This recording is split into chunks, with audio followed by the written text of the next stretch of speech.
वसुदेवसुतं देवं कंसचाणूरमर्दनं देवकी परमानन्दं कृष्णं वन्दे जगद्गुरुं ಶ್ರೀಕೃಷ್ಣಂ ವಂದೇ ಜಗದ್ಗುರುಂ. ಒಂದು ಖುಷಿ ವಿಷಯ ಏನು ಅಂತ ಅಂದ್ರೆ, ಒಂದು ಹಂತವನ್ನ ನಾವು ಸಂಪೂರ್ಣ ಮಾಡಿದೀವಿ ಅಂತ. ಅಂದ್ರೆ ಈ ಭಗವದ್ಗೀತೆ ಏನಿದೆ, ಈ 18 ಅಧ್ಯಾಯವನ್ನ 6 ಅಂದ್ರೆ 3 ವಿಭಾಗವಾಗಿ ಮಾಡ್ತಾರೆ. ಅದರಲ್ಲಿ ಮೊದಲನೇದು ಯೋಗಕ್ಕೆ ಸಂಬಂಧಪಟ್ಟ ಹಾಗೆ, ಅಂದ್ರೆ ಧ್ಯಾನಕ್ಕೆ ಸಂಬಂಧಪಟ್ಟ ಹಾಗೆ ಆ ವಿಂಗಡಣೆ ಮಾಡ್ತಾರೆ. ಎರಡನೇದು ಧ್ಯಾನ, ಮೂರನೇದು ಕರ್ಮ. 1ರಿಂದ 6 ಧ್ಯಾನಕ್ಕೆ ಸಂಬಂಧಪಟ್ಟ ಹಾಗೆ ಇರತ್ತೆ. 7ರಿಂದ 12 ಜ್ಞಾನಕ್ಕೆ, ಮತ್ತೆ 13ರಿಂದ 18 ಕರ್ಮಕ್ಕೆ ಸಂಬಂಧಪಟ್ಟಿದ್ದು ಅಂತ. ಅಂದ್ರೆ ನಾವ್ ಹೇಳ್ತೀವಲ್ಲ, ಈಗ school, pre pre college, master degree ಅಂತ, ಆ ರೀತಿ ಈಗ ಹೆಚ್ಚು ಕಮ್ಮಿ ನಾವು ಈ ಶಾಲೆಯ ಏನು ಲೈಫ್ ಇತ್ತು ಅದನ್ನ ತಿಳ್ಕೊಂಡಿದೀವಿ ಅಂತ ಹೇಳೋದಕ್ಕೆ ನಿಜವಾಗ್ಲೂ ಖುಷಿ ಆಗತ್ತೆ. ಯಾಕಂದ್ರೆ 18 ಅಧ್ಯಾಯ ಅನ್ನೋದಕ್ಕಿಂತ 3 ಭಾಗ ಇರೋದು, ಅದ್ರಲ್ಲಿ ಒಂದು ಭಾಗವನ್ನ ಸಂಪೂರ್ಣವಾಗಿ ಭಗವಂತನ ಅನುಗ್ರಹದಿಂದ ನಾವು ತಿಳ್ಕೊಂಡ್ವಿ. ಈ 6 ಅಧ್ಯಾಯದಲ್ಲಿ ನಾವು ಚಿಂತನೆಯಲ್ಲಿ ತೊಡಗಿದಾಗ ನಮಗೆ ಗೊತ್ತಾಗಿದ್ದು ಒಂದೇ, ದೇವರನ್ನ ಅಂದ್ರೆ ದೇವರನ್ನ ಕಾಣೋದು ಹೇಗೆ, ದೇವರ ಅನುಗ್ರಹ ಹೇಗೆ. ನಾವು ಆ ಧ್ಯಾನದಲ್ಲಿ ಕೂತಾಗ ನಾವು ಯಾರನ್ನ ಕಾಣ್ಬೇಕು ಅಲ್ವಾ? ಆದ್ರೆ ಯಾರನ್ನ ಕಾಣ್ಬೇಕು ಅಂದ ತಕ್ಷಣ ನಾವೇನಂತೀವಿ, ನನಗ್ ಗೊತ್ತಪ್ಪ, ಭಗವಂತನೇ ಹೇಳಿದಾನೆ ಮಾಮ್ ಅಂತ. ಮಾಮ್ ಅಂದ್ರೆ ನನ್ನನ್ನ. ಸೊ ಕೃಷ್ಣನನ್ನ ಕಾಣ್ಬೇಕು, ನಾರಾಯಣನನ್ನ ಕಾಣ್ಬೇಕು, ವಿಷ್ಣುವನ್ನ ಕಾಣ್ಬೇಕು ಅಂತ ನನಗಾಗ್ಲೇ 6 ಅಧ್ಯಾಯದಲ್ಲಿ ಗೊತ್ತಾಗೋಗಿದೆ. ಹೌದಾ, ಗೊತ್ತಾಗಿದ್ಯಾ ಅಂತ ನೋಡೋದಾದ್ರೆ, ಹಾಗಿದ್ರೆ ಕೃಷ್ಣ ಯಾರು ನಮಗ್ ಗೊತ್ತಾಗಿದ್ಯಾ? ಗೊತ್ತಿಲ್ಲ. ನಮಗೆ ಈ ಸ್ಕೂಲಿಗೆ ಅಡ್ಮಿಷನ್ ಆಗ್ಬೇಕು ಅಂತ ಗೊತ್ತಾಯ್ತು. ಆ ಸ್ಕೂಲಿಗೆ ಅಡ್ಮಿಷನ್ ಆಗ್ಬೇಕು ಅಂತ ಅಂದ್ರೆ XYZ ಅನ್ನೋ ಪ್ರಿನ್ಸಿಪಲ್ ಇದಾರೆ ಅಂತ ಗೊತ್ತಾಯ್ತೇ ವಿನಃ, ಆ ಪ್ರಿನ್ಸಿಪಲ್ ಬಗ್ಗೆ ನಮಗೆ ಡೀಟೇಲ್ಸೇ ಗೊತ್ತಾಗಿಲ್ಲ ಇನ್ನು. ಇಲ್ಲೆಲ್ಲಾರು ನಮಗೆ ಭಗವಂತ ಹೇಳದ್ನಾ, ನಾನು ಹೇಗಿದ್ದೀನಿ, ನಾನು ಏನೆಲ್ಲ ಮಾಡ್ತೀನಿ ಅಂತ ಎಲ್ಲಾದ್ರೂ ಹೇಳದ್ನಾ ಅಂತ ನೋಡೋದಿದ್ರೆ ಇಲ್ಲ. ಯಾರಿಗಾದ್ರೂ ಗೊತ್ತಾ ಕೃಷ್ಣನ್ ಬಗ್ಗೆ? ಇಲ್ಲ. ಈ 6 ಅಧ್ಯಾಯದಲ್ಲಿ ಕೃಷ್ಣ ಅವನ ಬಗ್ಗೆ ಅವನೇನು ಹೇಳ್ಕೊಂಡೇ ಇಲ್ಲ. ನಮಗೂ ಇನ್ನೂ ಗೊತ್ತಾಗಿಲ್ಲ. ಹಾಗಾಗಿ ಈ 7ನೇ ಅಧ್ಯಾಯದಿಂದ ಜ್ಞಾನ ಯೋಗದಲ್ಲಿ ನಮಗೆ ಕೃಷ್ಣ ಅವನು ಯಾರು ಅಂತ ಹೇಳ್ತಾ ಇದ್ದಾನೆ. ನೋಡಿ, ಹೀ ಸೋ ಸ್ವೀಟ್ ಕಣ್ರಿ. ಯಾಕೆ ಹೀ ಸೋ ಸ್ವೀಟ್ ಅಂದ್ರೆ, ನಮಗೆ ಧ್ಯಾನದಲ್ಲಿ ನೋಡ್ಬೇಕು, ಧ್ಯಾನದಲ್ಲಿ ನನ್ನನ್ನ ಕಾಣು ಅಂತ ಹೇಳ್ದ. ಈಗ ಉದಾಹರಣೆ ಹೇಗೆ ಅಂತ ಅಂದ್ರೆ, ಆ ರುಕ್ಮಿಣಿಗೆ ಮದುವೆಯ ವಯಸ್ಸಾಗತ್ತೆ. ರುಕ್ಮಿಣಿಗೆ ಮದ್ವೆ ಆಗ್ಬೇಕು ಅಂದಾಗ ಅವಳ ಸ್ನೇಹಿತರೆಲ್ಲರೂ ಏನ್ ಮಾಡ್ತಾರೆ, ಕೃಷ್ಣನ್ ಬಗ್ಗೆ ಹೇಳ್ತಾ ಹೋಗ್ತಾರಂತೆ. ಕೃಷ್ಣ ಹಾಗಿದ್ದಾನೆ, ಕೃಷ್ಣ ಹೀಗಿದ್ದಾನೆ. ಅದನ್ನ ಕೇಳಿ ಕೇಳಿ ಕೇಳಿ ಕೇಳಿ ಅವಳಿಗೆ ಹೇಗ್ ಆಗೋಗುತ್ತೆ ಅಂತ ಅಂದ್ರೆ, ಕೃಷ್ಣನನ್ನೇ ಪ್ರೀತಿಸೋದಿಕ್ಕೆ ಶುರು ಮಾಡ್ಬಿಡ್ತಾಳಂತೆ. ಅದು ದೇವರ ದಯೆ ಅನ್ನೋ ಹಾಗೆ ಕೃಷ್ಣನನ್ನೇ ಆಕೆ ಮದ್ವೆ ಆಗ್ತಾಳೆ ಅಲ್ವಾ? ರುಕ್ಮಿಣಿಯೂ ಸಹ ಲಕ್ಷ್ಮಿಯ ಅವತಾರ ಅಂತಾನೆ ಹೇಳ್ತಾ ಹೋಗ್ತಾರೆ. ಹಾಗೇನೆ ಇಲ್ಲಿ ತನ್ನ ಪರಿಚಯವನ್ನೇ ದೇವ್ರೇ ಮಾಡ್ಕೊಡ್ತಾನೆ. ಈಗ ನಮ್ಮ ಪರಿಚಯವನ್ನ ನಾವು ಮಾಡ್ಕೊಡಿ ಅಂದ್ರೆ ಏನಂತ ಮಾಡ್ತೀವಿ?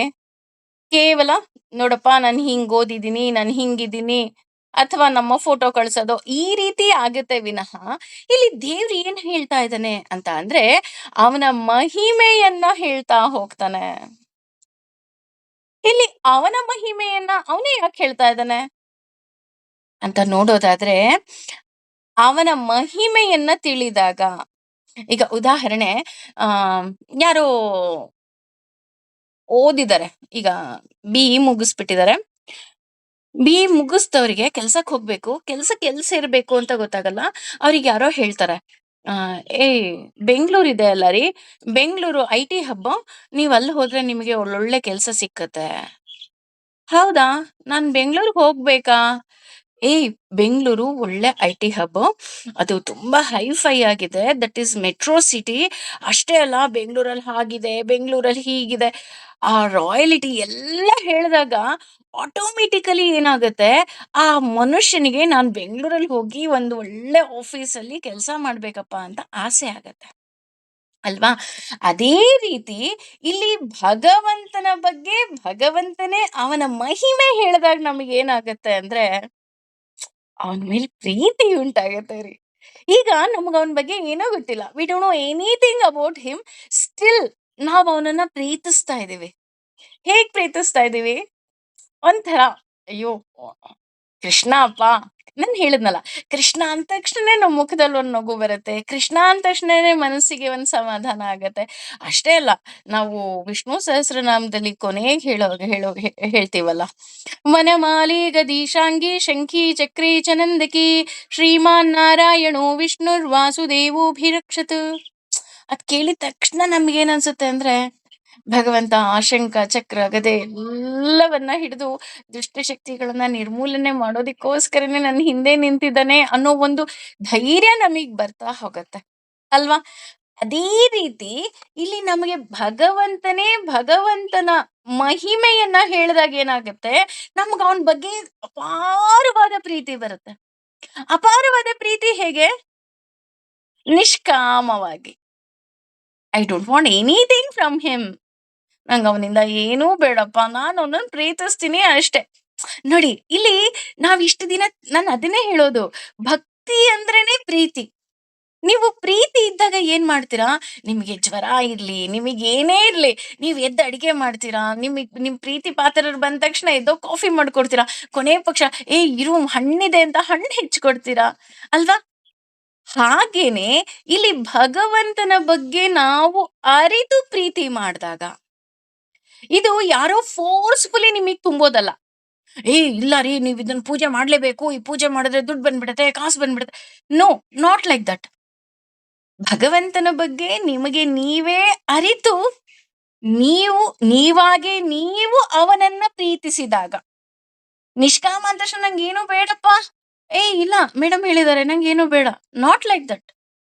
ಈಗ ಉದಾಹರಣೆ, ಒಬ್ಬ ಡಯಾಬಿಟಿಕ್ ಪೇಷಂಟ್ ಇರ್ತಾನೆ. ಅವನಿಗೆ ಡಾಕ್ಟರ್ ಹೇಳಿರ್ತಾರೆ ಸಕ್ಕರೆ ತಿನ್ಬೇಡ ಅಂತ. ಅವನು ಹೇಗ್ ಹೇಳ್ತಿರ್ತಾನೆ, ಅಯ್ಯೋ ನಂಗೆ ಸಕ್ಕರೆ ಬೇಡ ಬಿಡಿ. ಅಯ್ಯೋ ಅಂದ್ರೆ ತಿನ್ಬೇಕು ಅನ್ನೋ ಆಸೆ, ಆದ್ರೆ ಸಕ್ಕರೆ ಬೇಡ ಡಾಕ್ಟರ್ ಹೇಳಿದ್ದಾರೆ. ನೋ, ಡಾಕ್ಟರ್ ಹೇಳಿದರೆ ಅಂತ ಸಕ್ಕರೆ ಬೇಡ ಅಲ್ಲ. ನನ್ನ ಆರೋಗ್ಯ ಒಳ್ಳೇದಾಗ್ಬೇಕು, ಅದಕ್ಕೆ ಸಕ್ಕರೆ ಬೇಡ. ನೋಡಿ ಎಷ್ಟು ಡಿಫ್ರೆನ್ಸ್ ಇದೆ ಅಲ್ವಾ? ಅಥವಾ ಯಾರೋ ಡಯಟ್ ಮಾಡ್ತಾ ಇರ್ತಾರೆ, ಅಥವಾ ಯಾರ್ದೋ ಆರೋಗ್ಯ ಸರಿ ಇರಲ್ಲ, ಅವರಿಗೆ ಬೇವಿನ ಕಷಾಯ ಕೊಡ್ತಾರೆ. ಅಯ್ಯೋ ಡಾಕ್ಟರ್ ಹೇಳಿದಾರೆ ಕಣ್ರಿ ಅಂತ ಮೂಗು ಮುಚ್ಕೊಂಡು ಕಷಾಯ ಕುಡಿಯೋದಕ್ಕಿಂತ, ನನ್ನ ಆರೋಗ್ಯಕ್ಕೆ ಇದು ಒಳ್ಳೇದು ಅಂತ ನಾನು ಕುಡಿಯುವಾಗ ಎಷ್ಟು ಡಿಫ್ರೆನ್ಸ್ ಇದೆ ಅಲ್ಲ? ಅದೇ ಡಿಫ್ರೆನ್ಸ್ ನಮಗೆ ಈ 7ನೇ ಅಧ್ಯಾಯದಿಂದ ಭಗವಂತ ಹೇಳ್ಕೊಡ್ತಾ ಹೋಗ್ತಾನೆ. ಅಂದ್ರೆ ತನ್ನ ಬಗ್ಗೆ ಏನ್ ಹೇಳ್ತಾನಪ್ಪ ಅಂತಂದ್ರೆ, ವಿಶೇಷತೆಗಳನ್ನ ತಿಳಿಸ್ತಾ ಹೋಗ್ತಾನೆ ಭಗವಂತ. ತನ್ನ ಮಹಿಮೆಯನ್ನ, ತನ್ನ ವಿಶೇಷವನ್ನ ತಿಳಿಸ್ತಾ ಹೋಗ್ತಾನೆ. ಯಾವ ಯಾವ ಯೋಗದಲ್ಲಿ ಅದನ್ನ ತಿಳಿಸ್ತಾನಪ್ಪ ಅಂತ ನೋಡೋದಾದ್ರೆ, ಭಗವಂತ ಮೊದಲನೆಯದಾಗಿ ವಿಜ್ಞಾನ ಯೋಗ, ಅಕ್ಷರ ಪರಬ್ರಹ್ಮ ಯೋಗ, ರಾಜ ವಿದ್ಯಾ ರಾಜಗುಹ್ಯ ಯೋಗ, ವಿಭೂತಿ ಯೋಗ, ಹಾಗೆ ವಿಶ್ವ ರೂಪ ಸಂದರ್ಶನ ಯೋಗದಲ್ಲಿ ಇದಿಷ್ಟರಲ್ಲೂ ತನ್ನ ಮಹಿಮೆಯನ್ನ ಹೇಳ್ತಾ ಹೋಗ್ತಾನೆ. ಹಾಗೆ ಕೊನೆಯ 6ರಲ್ಲಿ ಕರ್ಮಯೋಗವನ್ನ ತಿಳಿಸ್ತಾ ಹೋಗ್ತಾನೆ. ನಾವ್ ಏನ್ ಮಾಡ್ಬೇಕು, ನಾವ್ ಏನ್ ಮಾಡ್ಬಾರ್ದು. ಮೊದಲನೇದು ಭಗವಂತ ಕರ್ಕೊಂಬಂದು ನಮಗೆ ಜ್ಞಾನವನ್ನ ತಿಳಿಸ್ತಾ ಹೋದ. ಅಂದ್ರೆ ಧ್ಯಾನದ ಬಗ್ಗೆ ತಿಳಿಸ್ತಾ ಹೋದ. ಮೊದಲನೇದು ನಮ್ಮೆಲ್ಲರಿಗೂ ತಿಳಿದ ಹಾಗೆ, ವಿಷಾದ ಯೋಗದಲ್ಲಿ ಅರ್ಜುನನಿಗೆ ಇದ್ದಂತಹ ಸಾಕಷ್ಟು ಗೊಂದಲಗಳನ್ನ ಆತ ತಿಳಿಸ್ತಾ ಹೋಗ್ತಾನೆ. 2ನೇ ಅಧ್ಯಾಯದಿಂದ 5 ಅಧ್ಯಾಯ ಅಂದ್ರೆ ಸಾಂಖ್ಯ ಯೋಗ, ಕರ್ಮಯೋಗ, ಜ್ಞಾನ ಯೋಗ, ಕರ್ಮ ಸನ್ಯಾಸ ಯೋಗ, ಆತ್ಮ ಸಂಯಮ ಯೋಗದಲ್ಲಿ ಭಗವಂತ ನಮಗೆ ಧ್ಯಾನ ಯೋಗದ ಬಗ್ಗೆ ತಿಳಿಸ್ತಾ ಹೋಗ್ತಾನೆ. ಅಂದ್ರೆ ನನ್ನ ಮನಸ್ಸನ್ನ ಹೇಗೆ ಹತೋಟಿಗೆ ತರಬೇಕು. ಎಲ್ಲೋ ಓಡ್ ಹೋಗಿದೆಯಲ್ಲ ಆ ಮನಸ್ಸು, ಆ ಮನಸ್ಸನ್ನ ಫಸ್ಟ್ ಎಳ್ಕೊಂಡ್ ಬಾ. ನನ್ನ ಮನೆಯಲ್ಲಿ ಆ ಸಮಸ್ಯೆ ಇದೆ, ನನ್ನ ಮನೆಯಲ್ಲಿ ಈ ಸಮಸ್ಯೆ ಇದೆ, ನನಗೆ ಅದಿಲ್ಲ ಇದಿಲ್ಲ.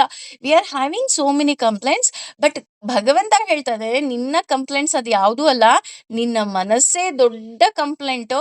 ಫಸ್ಟ್ ಹೋಗಿ ಆ ಮನಸ್ಸನ್ನು ಹಿಡ್ಕೊಂಬಾ. ಆ ಮನಸ್ಸನ್ನ ಹಿಡ್ಕೊಂಡು ಬಂದು ನಾನು 1ನೇ ಅಧ್ಯಾಯದಲ್ಲಿ ವಿಷಾದ ಯೋಗ ಅಂತ ಹೇಳಿದೆ. ಉಳಿದ 5 ಅಧ್ಯಾಯದಲ್ಲಿ ಭಗವಂತ ನಮಗೆ ನನ್ನ ಮನಸ್ಸನ್ನ ಒಂದು ಸೀಮಿತಕ್ಕೆ, ಅಂದ್ರೆ ನನ್ನ ಹಿಡಿತಕ್ಕೆ ತೆಗೆದುಕೊಂಡು ಬರುವಂತಹ ಧ್ಯಾನ ಯೋಗದ ಬಗ್ಗೆ ಹೇಳ್ತಾ ಹೋಗ್ತಾನೆ. ಈಗ ಮನಸ್ಸು ನನ್ ಜೊತೆ ಬಂತು, ನಾನೂ ಬಂದೆ, ನನ್ ಮನ್ಸೂ ಬಂತು. ಹೌದಾ, ನೀನು ನಿನ್ ಮನ್ಸು ಇಬ್ರು ಬಂದ್ರ? ಹಾಗಿದ್ರೆ ಈಗ ನನ್ನ ಬಗ್ಗೆ ನಿನಗೆ ಹೇಳ್ತಾ ಹೋಗ್ತೀನಿ. ಯಾಕೆ ನನ್ನ ಬಗ್ಗೆ ನಾನೇ ಹೇಳ್ತಾ ಇದ್ದೀನಪ್ಪ ಅಂತ ಅನ್ನೋದಾದ್ರೆ, ನನ್ನ ಮಹಿಮೆಯನ್ನ ನೀನು ತಿಳಿದಾಗ, ನನ್ನ ವಿಶೇಷತೆಗಳನ್ನ ನೀನು ತಿಳಿದಾಗ, ನೀನು ನಿನಗೆ ಅರಿವಿಲ್ಲದೆ ನೀನು ನನ್ನನ್ನ ಏನ್ ಮಾಡ್ತಾ ಹೋಗ್ತೀಯಾ? ಅರಿವಿನ ಜೊತೆ, ಅರಿವಿಲ್ಲದೆ ಅಲ್ಲ, ಅರಿವಿನ ಜೊತೆ ನೀನು ನನ್ನನ್ನ ಪ್ರೀತಿಸ್ತೀಯಾ. ಆ ರೀತಿ ಪ್ರೀತಿಸ್ತೀಯಲ್ಲ, ದಟ್ ಈಸ್ ಕಾಲ್ಡ್ ಭಕ್ತಿ. ಭಕ್ತಿ ಅಂದ ತಕ್ಷಣನೇ ಬರೀ ಇದನ್ ಮುಟ್ಬೇಡ, ಅದನ್ ಮುಟ್ಬೇಡ, ಹೀಗ್ ಮಾಡ್ಬೇಡ, ಅಯ್ಯೋ ಇದೇ ತರ್ಬೇಕು, ಇದೇ ಹೂವೇ ಪೂಜೆ ಮಾಡ್ಬೇಕು, ಹಾಗ್ ಮಾಡ್ಬೇಕು, ಹೀಗ್ ಮಾಡ್ಬೇಕು.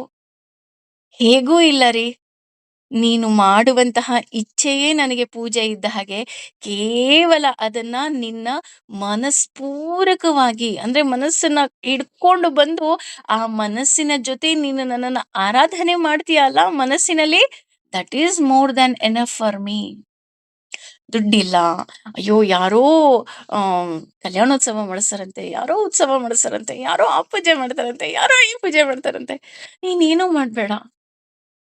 ಹಿ ಸೋ ಸ್ವೀಟ್ ಅಲ್ವಾ? ಹಾಗಿದ್ರೆ ಈ ಜ್ಞಾನ ವಿಜ್ಞಾನ ಯೋಗದಲ್ಲಿ ಭಗವಂತ ತನ್ನ ಬಗ್ಗೆ ಏನೆಲ್ಲ ವಿವರಣೆಯನ್ನ ಕೊಡ್ತಾನೆ. ಏಕೆಂದ್ರೆ ವಿಭೂತಿ ಯೋಗ ಇರಬಹುದು ಅಥವಾ ವಿಶ್ವ ರೂಪ ಯೋಗ ಇರ್ಬೋದು, ಇದ್ರ ಬಗ್ಗೆ ಎಲ್ಲವೂ ಸಹ ತನ್ನ ಶ್ರೇಷ್ಠತೆ ಹಾಗೂ ತನ್ನ ವಿಶೇಷತೆಗಳ ಬಗ್ಗೆನೇ ಭಗವಂತ ಹೇಳ್ಕೊಳ್ತಾ ಹೋಗ್ತಾನೆ.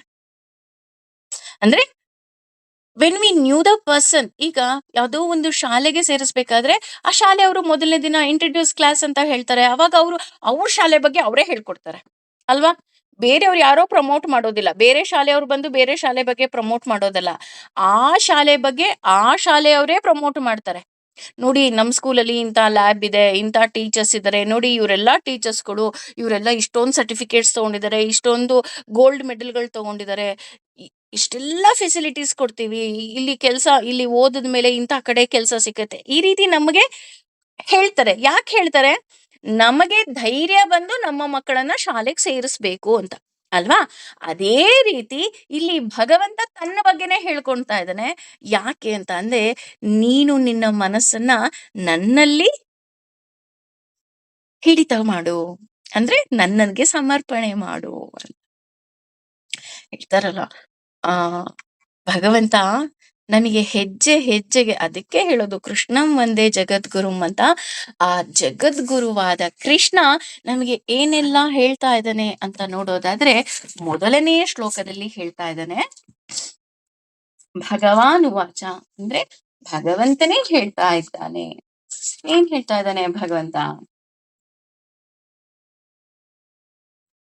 ಮೈ, ನನ್ನಲ್ಲಿ, ಆಸಕ್ತ ಮನಃ, ಮನಸ್ಸನ್ನ ಆಸಕ್ತವಾಗಿಸು, ಪಾರ್ಥ ಪ್ರೀತೆಯ ಕುಮಾರನೇ, ಯೋಗಾಂ ಆತ್ಮ ಸಾಕ್ಷಾತ್ಕಾರವನ್ನ ಯುಂಜನ್ ಅಭ್ಯಾಸಿಸುತ್ತಾ ಮಾಂ ಆಶ್ರಯ, ಅಂದ್ರೆ ಕೃಷ್ಣನ ಆಶ್ರಯದಲ್ಲಿ, ಮಾಂ ಅಲ್ಲೇ ಹೇಳ್ತಾ ಇದ್ದಾನೆ, ನನ್ನ ಆಶ್ರಯದಲ್ಲಿ, ಭಗವಂತನ ಆಶ್ರಯದಲ್ಲಿ, ಅಸಂಶಯಂ ಸಂಶಯವಿಲ್ಲದೆ, ಸಂಗ್ರಹಂ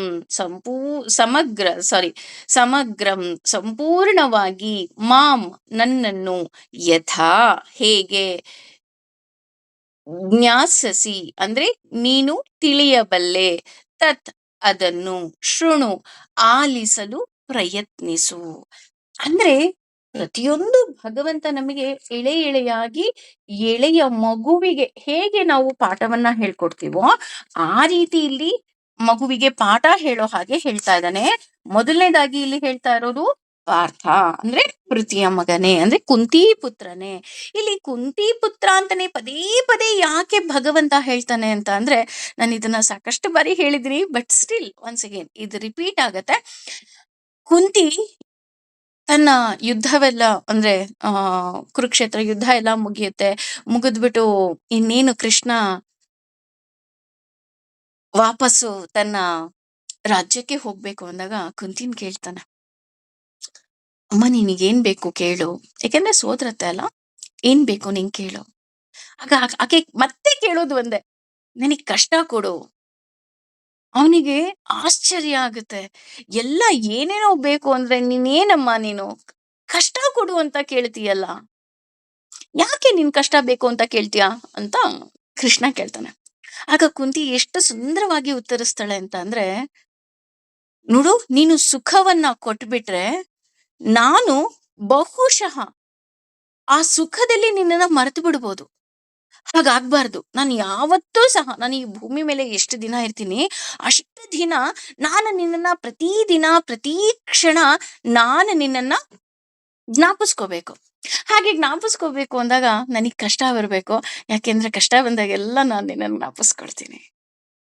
ನಾನ್ ನಿನ್ನನ್ನ ಜ್ಞಾಪಿಸ್ಕೊಂತೀನಲ್ಲ, ಅದು ನಿಜವಾದ ಸಂತೋಷ. ಯಾವುದೇ ಕಾರಣಕ್ಕೂ ನನ್ನಿಂದ ನೀನು ದೂರ ಆಗ್ಬಾರ್ದು ಅಂತ ಹೇಳ್ತಾಳಂತೆ. ನಾವು ಅಯ್ಯೋ! ಭಗವಂತ ಕಷ್ಟ ಕೊಟ್ನಲ್ಲ ಅಂತ ಭಗವಂತನ ಕರ್ದು ಬೈತೀವಿ. ಆದ್ರೆ ಕುಂತಿ ಭಗವಂತ ನನಗ್ ಕಷ್ಟ ಕೊಡು, ಯಾಕೆಂದ್ರೆ ನಾನು ನಿನ್ನನ್ನ ಮರಿಬಾರ್ದು ಅಂತ ಹೇಳ್ತಾಳಂತೆ. ಅದಿಕ್ಕೆ ಹೇಳೋದು, ನಾವ್ ಯಾವತ್ತೂ ಅಷ್ಟೇ ಭಗವಂತನ ಹತ್ರ ಕೇಳ್ಬೇಕಾದ್ರೆ ಅಥವಾ ಭಗವಂತನ ಮುಂದಿರ್ಬೇಕಾದ್ರೆ ನನಗ್ ಯಾವತ್ತೂ ಕಷ್ಟನೇ ಕೊಡ್ಬೇಡ ತಂದೆ ಅಂತ ಹೇಳ್ಬಾರ್ದು. ನೀನ್ ಕಷ್ಟ ಕೊಡ್ತೀಯಾ? ನನ್ ಜೊತೆ ಇದ್ದು ಅದನ್ನ ಪರಿಹಾರ ಮಾಡು ಅಂತ ಕೇಳ್ಬೇಕು. ಏಕೆ ಅಂತಂದ್ರೆ ನನಗೆ ಕಷ್ಟ ಬಂದಾಗ ನನ್ನಲ್ಲಿರುವಂತಹ ಒಂದು ಸಾಮರ್ಥ್ಯ ಹೊರಗಡೆ ಬರ್ತಾ ಹೋಗುತ್ತೆ. ಅದ್ರ ಜೊತೆ ನನ್ನವರು ಯಾರು ಅಂತ ನನಗ್ ತಿಳಿತಾ ಹೋಗುತ್ತೆ. ಕೆಲವರ ಬಣ್ಣ ಬದಲಾಗ್ತಾ ಹೋಗುತ್ತೆ. ಬೇಕಾದ್ರೆ ನೀವು ನಿಮ್ಮ ಜೀವನದಲ್ಲಿ ಬಂದಂತಹ ಯಾವುದೋ ಒಂದು ಕಷ್ಟವನ್ನ ಜ್ಞಾಪಿಸ್ಕೊಳ್ಳಿ ಈಗ. ಆ ಕಷ್ಟದಿಂದ ಹೊರ ಬಂದಾಗ ನಿಮಗೆ ಎಷ್ಟೋ ಜನರ ಮುಖವಾಡ ಅಂತಾರಲ್ಲ, ಅದು ಬರುತ್ತೆ. ಹಾಗೆ ನಾನು ಆ ಕಷ್ಟದಿಂದ ಹೇಗ್ ಹೊರಗ್ ಬಂದೆ ಅಲ್ವಾ? ಆಗ ನಮಿಗ್ ಖುಷಿ ಆಗುತ್ತೆ. ಅಯ್ಯೋ! ಭಗವಂತ ನನ್ ಜೊತೆ ಇದ್ದಪ್ಪ. ನಾವದನ್ನ ಎಷ್ಟು ಸುಲಭವಾಗಿ ಹೊರಗಡೆ ಬಂದ್ವಿರಿ ಆ ಕಷ್ಟದಿಂದ ಅಂತ. ಅದಕ್ಕೆ ಕುಂತಿ ಹೇಳೋದು, ನನಗೆ ಕಷ್ಟ ಕೊಡು ಅಂತ ಕೇಳ್ತಾಳಂತೆ. ಅದಕ್ಕೋಸ್ಕರನೇ ಇಲ್ಲಿ ಹೇಳ್ತಿರೋದು, ಹೇ ಪಾರ್ಥ, ನಾನು ಈಗ ಏನು ಹೇಳಲು ಹೊರಟಿದ್ದೀನಿ ಅದರ ಬಗ್ಗೆ, ಅಂದ್ರೆ ದೇವರ ಬಗ್ಗೆ, ಭಗವಂತನ ಬಗ್ಗೆ, ಅಂದ್ರೆ ನನ್ನ ಬಗ್ಗೆ ನಾನು ಹೇಳಲು ಹೊರಟಿದ್ದೇನೆ. ನಿನಗ್ ಗೊತ್ತಲ್ವಾ ಆಲ್ರೆಡಿ ನನ್ ಭಗವಂತ ಅಂತ ಗೊತ್ತು, ದೇವ್ರು ಅಂತ ಗೊತ್ತು. ಆದ್ರೂ ಸಹ ನಾನು ಈಗ ನನ್ನ ಬಗ್ಗೆ ನಾನು ಹೇಳಲು ಹೊರಟಿದ್ದೀನಿ. ಫಸ್ಟ್ ಡೇ ಕ್ಲಾಸಲ್ಲಿ ಹೇಗೆ ಟೀಚರ್ಸ್‌ಗಳು ತಮ್ಮ ಬಗ್ಗೆನೇ ಹೇಳ್ಕೊಳ್ತಾರೆ. ಯಾಕೆ ಟೀಚರ್ಸ್‌ಗಳು ತಮ್ಮ ಬಗ್ಗೆ ಹೇಳ್ಕೊಳ್ತಾರೆ? ಯಾಕೆಂದ್ರೆ ಸ್ಟೂಡೆಂಟ್ಸ್‌ಗೆ ಯಾರಿಗೂ ಡೌಟ್ ಇರಬಾರ್ದು. ಅಯ್ಯೋ! ನಾನು ಯಾವ ಕ್ಲಾಸಿಗೆ ಬಂದು ಕುತ್ಕೊಂಡ್ಬಿಟ್ನಪ್ಪಾ ಅಂತ. ಅದೇ ರೀತಿ ಇಲ್ಲಿ ಕೃಷ್ಣ ತನ್ನ ಬಗ್ಗೆ ತಾನೇ ಹೇಳ್ತಾ ಇದ್ದಾನೆ. ಅದ್ರ ಜೊತೆ ಇದು ಎಂತಹ ವ್ಯಕ್ತಿಗೆ ಉಪಯೋಗ ಆಗತ್ತಪ್ಪ? ಈಗ ಕೃಷ್ಣ ಹೇಳ್ತಾ ಇದ್ದಾನಲ್ಲ ಇದನ್ನೆಲ್ಲ, ಇದು ಎಂತಹ ವ್ಯಕ್ತಿಗೆ ಉಪಯೋಗ ಆಗತ್ತೆ ಅಂತ ಅಂದ್ರೆ, ಯಾವ ವ್ಯಕ್ತಿ ತನ್ನನ್ನ ತಾನು ದೇವರನ್ನ ಕಾಣಬೇಕು ಅನ್ನುವ ದಾರಿಯಲ್ಲಿ ತೊಡಗಿರ್ತಾನೆ, ಆ ವ್ಯಕ್ತಿಗೆ ಇದು ಉಪಯೋಗಕ್ಕೆ ಬರುತ್ತೆ. ಎಲ್ರಿಗೂ ಉಪಯೋಗಕ್ಕೆ ಬರೋದಿಲ್ಲ. ಕೆಲವ್ರು ಏನಂತಾರೆ, ಅಯ್ಯೋ ಏನ್ರಿ ಅವರು ಬರೀ ಅವ್ರ ಬಗ್ಗೆನೇ ಅವ್ರು ಕೊಚ್ಕೊಳ್ತಾ ಇದಾರೆ ಅಂತ ಹೇಳ್ತಾರೆ ಅಲ್ವಾ? Not like that. ಈಗ ನನಗೆ ಯಾರ ಬಗ್ಗೆನೋ ತಿಳ್ಕೋಬೇಕು, ನನ್ಗೆ ಆ ಸಬ್ಜೆಕ್ಟ್ ಬಗ್ಗೆ ಆಸೆ ಇದೆ ಅಂದಾಗ ಟೀಚರ್ ತನ್ನ ಬಗ್ಗೆ ಹೇಳ್ಬೇಕಾದ್ರೆ ನಮ್ಗೆ ಆಸೆ ಹುಟ್ಟುತ್ತೆ. ಹೌದಾ? ಈ ಟೀಚರ್ ಇದನ್ನೆಲ್ಲ ಓದಿದಾರ, ಇಷ್ಟೊಂದೆಲ್ಲ ಮೆಡಲ್ ತಗೊಂಡಿದಾರ, ಹಾಗಿದ್ರೆ ನನಗೇನೋ ಕೇಳೋದಕ್ಕೆ ನನಗೆ ಸಿಕ್ಕತ್ತೆ ಅಲ್ವಾ ಅಂತ ನಾವು ಹೇಗೆ ಪಾಸಿಟಿವ್ ಆಗಿ ಥಿಂಕ್ ಮಾಡ್ತೀವಿ, ಅದೇ ರೀತಿ ಇಲ್ಲಿ ಕೃಷ್ಣ ಹೇಳ್ತಾ ಇರೋದು, ಯಾರು ಭಗವಂತನನ್ನ ಕಾಣಬೇಕು ಅನ್ನೋ ಆ ದಾರಿಯಲ್ಲಿ ತೊಡಗಿದ್ದಾರೆ, ಆ ವ್ಯಕ್ತಿಗೆ ಇದು ಉಪಯೋಗಕ್ಕೆ ಬರುತ್ತೆ. ಕರ್ಮಯೋಗದಲ್ಲಿ ಅಂದ್ರೆ ನಿಷ್ಕಾಮ ಆಚರಣೆಯಿಂದ ಯಾವುದೇ ಆಸೆ ಆಕಾಂಕ್ಷೆಗಳನ್ನ ಇಟ್ಟುಕೊಳ್ಳದೆ ನಾನು ಮಾಡುವ ಕೆಲಸ ಹರಿಗೆ ಇಷ್ಟ ಆದ್ರೆ ಸಾಕು ಅಂತ ಯಾರು ಅಂದ್ಕೊಳ್ತಾರೆ, ಅವರಿಗೆ ಇದು ಇಷ್ಟ ಆಗತ್ತೆ. ಅದಕ್ಕೆ ಹೇಳ್ತಾ ಹೋಗ್ತೆ, ಶ್ರೀಹರಿ ಪ್ರಿಯತಾಂ. ಅಂದ್ರೆ ಈಗ ನಾನು ಯಾವುದೋ ಒಂದು ಕೆಲಸ ಮಾಡ್ತಾ ಇದ್ದೀನಿ, ಯಾರು ನೋಡ್ತಾ ಇದ್ದಾರೋ ಯಾರು ನೋಡ್ತಾ ಇಲ್ವೋ, ಅಥವಾ ನಾನು ಯಾವ ವ್ಯಕ್ತಿಗೆ ನಾನು ಪ್ರೀತಿಸ್ತಾ ಇದ್ದೀನೋ ಆ ವ್ಯಕ್ತಿಗೆ ಗೊತ್ತಾಗುತ್ತೋ ಗೊತ್ತಾಗಲ್ವೋ ನನಗ್ ಗೊತ್ತಿಲ್ಲ. ಅಲ್ವಾ? ಈಗ ನಾವು ಮಕ್ಕಳನ್ನೆಲ್ಲ ಎಷ್ಟೊಂದು ಪ್ರೀತಿಯಿಂದ ಸಾಕ್ತೀವಿ, ಪ್ರೀತಿ ಮಾಡ್ತೀವಿ. ಪ್ರತಿಯೊಬ್ಬ ಪೇರೆಂಟ್ಸು ಸಹ ನಾವು ಪ್ರೀತಿ ಮಾಡ್ತೀವಿ. ಆದ್ರೆ ಮಕ್ಳಿಗೆ ಗೊತ್ತಾಗತ್ತಾ ಅದು? ಗೊತ್ತಾಗಲ್ಲ. ಕೊನೆಗೆ ಮಕ್ಳು ಹೇಳೋದೊಂದೇ, "ಅವ್ರ ಅಪ್ಪ ಅಮ್ಮ ಹಾಗ್ ಮಾಡಿದ್ದಾರೆ, ಇವ್ರ ಅಪ್ಪ ಅಮ್ಮ ಹೀಗ್ ಮಾಡಿದ್ದಾರೆ." ಅಲ್ವಾ? ನೀವೇನ್ ಮಾಡಿದೀರಾ? ಆದ್ರೆ ಇಲ್ಲಿ ನಾವು ಹೇಗೆ ಕೆಲ್ಸ ಮಾಡ್ಬೇಕಪ್ಪ ಅಂತ ಅಂದ್ರೆ, ನಿಷ್ಕಾಮವಾಗಿ ನಾನು ನನ್ನ ಮಗುವಿಗೆ ಏನೆಲ್ಲ ಮಾಡ್ಬೇಕೋ ನಾನು ನನ್ನ ಜವಾಬ್ದಾರಿಯನ್ನ ಮಾಡಿದೀನಿ. ಅದೇ ರೀತಿ ಇಲ್ಲಿ ಶ್ರೀ ಹರಿಪ್ರಿಯತಾಂ. ಯಾರು ನೋಡ್ತಾರೆ ಅಂತ ನಾನಿಲ್ಲಿ ದಾನ ಧರ್ಮವನ್ನ ಮಾಡ್ತಾ ಇಲ್ಲ. ನಾನು ನನ್ನ ಹರಿ ಭಗವಂತನಿಗೆ ಇಷ್ಟ ಆಗ್ಲಿ ಅನ್ನೋ ಒಂದೇ ಒಂದು ನಿಟ್ಟಿನಲ್ಲಿ ಮಾತ್ರ ನಾನು ಈ ಕೆಲಸವನ್ನ ನಾನು ಮಾಡ್ತಾ ಇದ್ದೀನಿ. ಕೆಲವರು ಏನ್ ಮಾಡ್ತಾರೆ, ಕೆಲವರು ಕರ್ಮಯೋಗದಿಂದ ಭಗವಂತನನ್ನ ನೋಡೋದಿಕ್ಕೆ ಹೋಗ್ತಾರೆ. ಕೆಲವರು ಧ್ಯಾನ ಯೋಗದಲ್ಲಿ ಭಗವಂತನನ್ನ ನೋಡೋದಿಕ್ಕೆ ಹೋದ್ರೆ, ಕೆಲವರು ಜ್ಞಾನ ಯೋಗದಲ್ಲಿ ಭಗವಂತನನ್ನ ನೋಡೋದಿಕ್ಕೆ ಹೋಗ್ತಾರೆ. ಈಗ ಹೇಗೆ ಅಂದ್ರೆ ನಾನು ಹೇಳ್ತೀನಲ್ಲ, ಆ ಶರಾವತಿ ನದಿಯನ್ನ ಜೋಗ್ ಫಾಲ್ಸ್ ಮುಂದೆ ನೋಡಿದಾಗ ರಾಜ, ರಾಣಿ, ರೋರಲ್ ರಾಕೆಟ್ ಅಂತ ವಿಭಿನ್ನವಾಗಿ ಕಂಡರೂ ಸಹ ಹಿಂದೆ ಇರೋದು ಶರಾವತಿ ನದಿನೇ, ಮುಂದೆ ಹೋಗಿ ಸೇರೋದು ಶರಾವತಿ ನದಿನೇ. ಹಾಗೇನೆ ಇಲ್ಲಿ ನಾವು ಯಾವ ಯೋಗದಲ್ಲಿ ಹೋಗಿ ಭಗವಂತನನ್ನ ಹುಡುಕಿದರೂ ಸಹ ನಾವು ಸೇರೋದು ಭಗವಂತನನ್ನೇ. ಆ ರೀತಿ ಅಂದ್ರೆ ಆ ನಿಟ್ಟಿನಲ್ಲಿ ಯಾರೆಲ್ಲ ತೊಡಗಿರ್ತಾರೆ ಹಾಗೂ ಯಾರದೋ ಪ್ರಭಾವದಿಂದ ಅಲ್ಲ.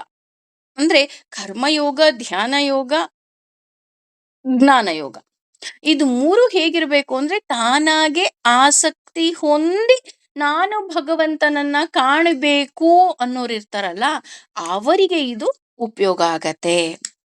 ಈಗ ಕೆಲವ್ರು ಹೇಗೆ ಅಂತ ಅಂದ್ರೆ, ಉದಾಹರಣೆ ಹೇಗೆ ಅಂತ ಅಂದ್ರೆ, ಈಗ ಯಾವ್ದೋ ಒಂದು ಹೊಸ ಕೋರ್ಸ್ ಬರುತ್ತೆ. ಎಲ್ಲಾ ಕುರಿಗಳ ತರ, ನಾನ್ ತಗೊಂತೀನಿ, ನಾನ್ ತಗೊಂತೀನಿ, ನಾನ್ ತಗೊಂತೀನಿ. ಆದ್ರೆ ಆ ಥರದವ್ರಲ್ಲ. ಕೆಲವರು ಪ್ಯಾಷನೇಟ್ ಆಗಿ ಓದ್ತಾರಲ್ಲ, ಅಂತಹವರಿಗೆ ಅಂತ ಹೇಳ್ತಾರಲ್ಲ, ಆ ರೀತಿ ಯಾರು ತೊಡಗಿರ್ತಾರೋ, ಯಾರದೇ ಪ್ರಭಾವವಿಲ್ಲದೆ ತೊಡಗಿರ್ತಾರಲ್ಲ ಅಂತಹವರಿಗೆ. ಅಂದ್ರೆ ಸ್ವಲ್ಪ ಸಮಯ ಇರೋಂತಹವರಿಗಲ್ಲ. ಈಗ ನಾನು ಭಗವದ್ಗೀತೆ ಕೇಳಿದೀನಿ, ಭಗವದ್ಗೀತೆ ಕೇಳಿದ ತಕ್ಷಣ ನಾನು ಧ್ಯಾನದಲ್ಲಿ ಕೂತ್ಕೊಂಡ್ಬಿಡ್ತೀನಿ, ಭಗವಂತನ ಬಗ್ಗೆ ತಿಳ್ಕೊಂತೀನಿ. ಭಗವದ್ಗೀತೆ ಮುಗಿದ ಮೇಲೆ ಅದು ಹೋಯ್ತು. No, not for them. ನಾನ್ ಹೇಳ್ತಾ ಇಲ್ಲ. ಮತ್ತೆ ಯಾರಿಗ್ ಹೇಳ್ತಾ ಇರೋದು? ಮೈ ಆಸಕ್ತ ಮನಃ. ಅಂದ್ರೆ ಯಾರಿಗೆ ಸಕ್ತ ಮನಃ. ಸಕ್ತ ಅಂತ ಅಂದ್ರೆ ನಂಟು. ಒಂದು ಸ್ನೇಹ ಇರುತ್ತಂತೆ. ಕೆಲವರು ನೋಡ್ಬೋದು. ಭಗವಂತ ಅಂದ್ರೆ ಏನು ಅಂತ ಅಂದ್ರೆ, ಕೆಲವರು ತುಂಬಾ ಮಡಿಯಲ್ಲಿ ಅಂದ್ರೆ ನಾನು ತಪ್ಪು ಅಂತ ಹೇಳ್ತಾ ಇಲ್ಲ ಇಲ್ಲಿ. ನಾನ್ ಜಸ್ಟ್ ಹೇಳ್ತಾ ಇದ್ದೀನಿ ಅಷ್ಟೇ. ಅಂದ್ರೆ ಡಿಫರೆನ್ಸಸ್ ಹೇಳ್ತಾ ಇದ್ದೀನಿ. ಕೆಲವರು ದೇವ್ರು ಅಂದ್ರೆ ಆಹ್, ಅವರ ದೇವರ ಮನೆಯಲ್ಲಿ ಇಡುವಂತಹ ವಿಗ್ರಹಗಳು. ಅದನ್ನ ತುಂಬಾ ಭಯದಿಂದ ಮಡಿ ಸ್ನಾನ ಮಾಡಿ ಅದನ್ನ ಡೈಲಿ ಪೂಜೆ ಮಾಡೋದು, ಡೈಲಿ ಅಭಿಷೇಕ ಮಾಡೋದು ಅಷ್ಟೇ. ಕೆಲವರು ಹೇಗೆ ಅಂದ್ರೆ ಭಗವಂತನ ಬಗ್ಗೆ ಒಂದು ನಂಟು ಬೆಳೆಸ್ಕೊಂಡ್ಬಿಟ್ಟಿರ್ತಾರೆ. ಯಾವ ರೀತಿ ನಂಟಪ್ಪ ಅಂತ ನೋಡೋದಾದ್ರೆ, ಸ್ನೇಹದ ನಂಟು. ಅದು ಹೇಗಿರುತ್ತೆ ಸ್ನೇಹದ ನಂಟು ಅಂತ ಅಂದ್ರೆ, ಮನಸ್ಸಲ್ಲಿ ಒಂದು ರೀತಿಯಾದಂತಹ ನಂಟನ್ನ ಬೆಳೆಸ್ಕೊಂಡ್ಬಿಟ್ಟಿರ್ತಾರೆ. He is my best friend. ಅವ್ವ! ಅನ್ನೋ ರೀತಿನಲ್ಲಿ. ಅಂದ್ರೆ ಕೆಲವ್ರು ಹೇಳ್ತಾರೆ, ಅಯ್ಯೋ! ದೊಡ್ಡೋರಿಗೆ ಯಾರಾದ್ರೂ ಏಕವಚನದಲ್ಲಿ ಮಾತಾಡಿಸ್ತಾರಾ? ಬಹುವಚನದಲ್ಲಿ ಮಾತಾಡಿಸ್ಬೇಕಲ್ವಾ? ಈಗ ಭಗವಂತ ಅಂದ್ರೆ, "ಏನ್ರಿ? ಯಾಕ್ರಿ?" ಈ ರೀತಿ ಮಾತಾಡ್ಬೇಕು. ಕೆಲವ್ರು ಹಾಗಲ್ಲ. "ಯಾಕೋ ಕೃಷ್ಣ, ಯಾಕ್ರೀ ಕೃಷ್ಣ" ಅಂತ ಯಾರೂ ಹೇಳೋದಿಲ್ಲ. ಅಲ್ವಾ? "ಯಾಕೋ ಕೃಷ್ಣ ಹೀಗ್ ಮಾಡ್ತೀಯ?" ಕೆಲವೊಮ್ಮೆ ಕೋಪ ಬಂದಿರುತ್ತೆ ಅಂತ ಅನ್ಕೊಳ್ಳೋಣ. ನಿಜವಾದ ಕೆಲವರು ಭಕ್ತರಿರ್ತಾರೆ. ಅವ್ರು ಹಾಗೆ ಮಾತಾಡೋದು. "ಯಾಕೋ ನನಗ್ ಹಿಂಗ್ ಕಾಡ್ತಾ ಇದೀಯ ನೀನು? ನೀನ್ ಹಿಂಗ್ ಮಾಡಕ್ಕೇನು ಕೆಲ್ಸ ಇಲ್ವಾ?" ಯಾರ್ ಜೊತೆ ಮಾತಾಡ್ತಾ ಇದ್ದಾರೆ? ಭಗವಂತನ್ ಜೊತೆ ಮಾತಾಡ್ತಾ ಇದ್ದಾರೆ. ಈ ಮಡಿಯಿಂದ ಪೂಜೆ ಮಾಡೋರ್ಗೆ ಅವ್ರನ್ನ ನೋಡಿದ್ರೆ ಭಯ ಆಗೋಗ್ಬಿಡುತ್ತೆ. ಅಯ್ಯೋ! ನಾನು ದೇವ್ರನ್ನ ಹೆಂಗೆಲ್ಲ ಪೂಜೆ ಮಾಡ್ತೀನಿ. ಇವ್ರೇನಪ್ಪಾ ಇವ್ರು? ಈ ರೀತಿ ಎಲ್ಲ ಭಗವಂಗೆ ಯಾಕೋ, ಏನೋ, ಹೇಗೋ ಅಂತ ಎಲ್ಲ ಮಾತಾಡ್ತಾ ಇದ್ದಾರೆ. ಇಲ್ಲ, ಕೆಲವ್ರು ಇರ್ತಾರೆ. ಆ ಅವರಿಗೆ ಅವರಿಗೆ ತಿಳಿಯದ ಹಾಗೆ ಒಂದು ನಂಟು ಇರುತ್ತೆ, ಸ್ನೇಹ ಇರುತ್ತೆ. ಯಾರ ಮನಸ್ಸಲ್ಲಿ ನನ್ನಲ್ಲಿ ಬರೀ ನಂಟು ಇರುತ್ತೋ ಅವ್ರಿಗಲ್ಲ. ಮತ್ತೆ ಆಸಕ್ತ. ಆಸಕ್ತ ಅಂದ್ರೆ ಏನು? You are everything to me. ನೀನು ಯಾಕೋ ಅಂತ ಅಷ್ಟೇ ಅಲ್ಲ, ನೀನೇ ಬೇಕು ಕಣೋ ಅಂತ ಹಠ ಮಾಡ್ತಾರಲ್ಲ, ಅಂತಹವರಿಗೆ ಅಂತ ಇಲ್ಲಿ ಹೇಳ್ತಾ ಇದ್ದಾನೆ. ಅಂದ್ರೆ ಸುಧಾಮನ ಹಾಗೆ. ಭಗವಂತ ನೀನ್ ಇದ್ಯಾ ಅಲ್ವಾ? ಕೆಲವರನ್ನ ನೋಡಿ, ಕೆಲವರು ಹೇಗೆ ಭಗವಂತನ ಬಗ್ಗೆ ಹೇಳ್ತಾರೆ, ಭಗವಂತನ ಬಗ್ಗೆ ಮಾತಾಡ್ತಾರೆ ಅಂತ ಅಂದ್ರೆ, ಅವ್ರನ್ನ ನೋಡಿ ನಮ್ಗನ್ಸುತ್ತೆ, ನಾನೂ ಭಗವಂತನ ಪ್ರೀತಿಸ್ಬೇಕು ಅಂತ. ಅಂದ್ರೆ ಅವ್ರು ಹೇಳ್ತಾ, ಹೇಳ್ತಾ, ಹೇಳ್ತಾ ನಮಗೂ ವಿ ಫೀಲ್ ಅಯ್ಯೋ! ಹೌದು he is also my best friend. ಹಾಗೆ ಯಾರು ಮನಸ್ಸಲ್ಲಿ ಒಂದು ಬರೀ ನಂಟು ಬೆಳೆಸ್ಕೊಂಡಿರ್ತಾರೋ ಅವರಿಗಲ್ಲ. ಸಕ್ತ ಅಲ್ಲ, ಆಸಕ್ತ. ನೀನೇ ಎಲ್ಲ ಸಂಪೂರ್ಣವಾಗಿ ಹೇಳ್ತಾರಲ್ಲ, ತೊರೆದು ಜೀವಿಸಬಹುದೇ ಹರಿ ನಿನ್ನ ಚರಣಗಳ. ನೀನ್ ಪಾದ ಬಿಟ್ಟು ನನಗ್ ಹೋಗಕ್ಕಾಗತ್ತಾ? ಆಗದೇ ಇಲ್ಲ. ಯಾಕೆ? You are everything to me. ನೀನ್ ಇಲ್ಲ ಅಂದ್ರೆ ನನಗೆ ಇರೋದಿಕ್ ಆಗೋದೇ ಇಲ್ಲ.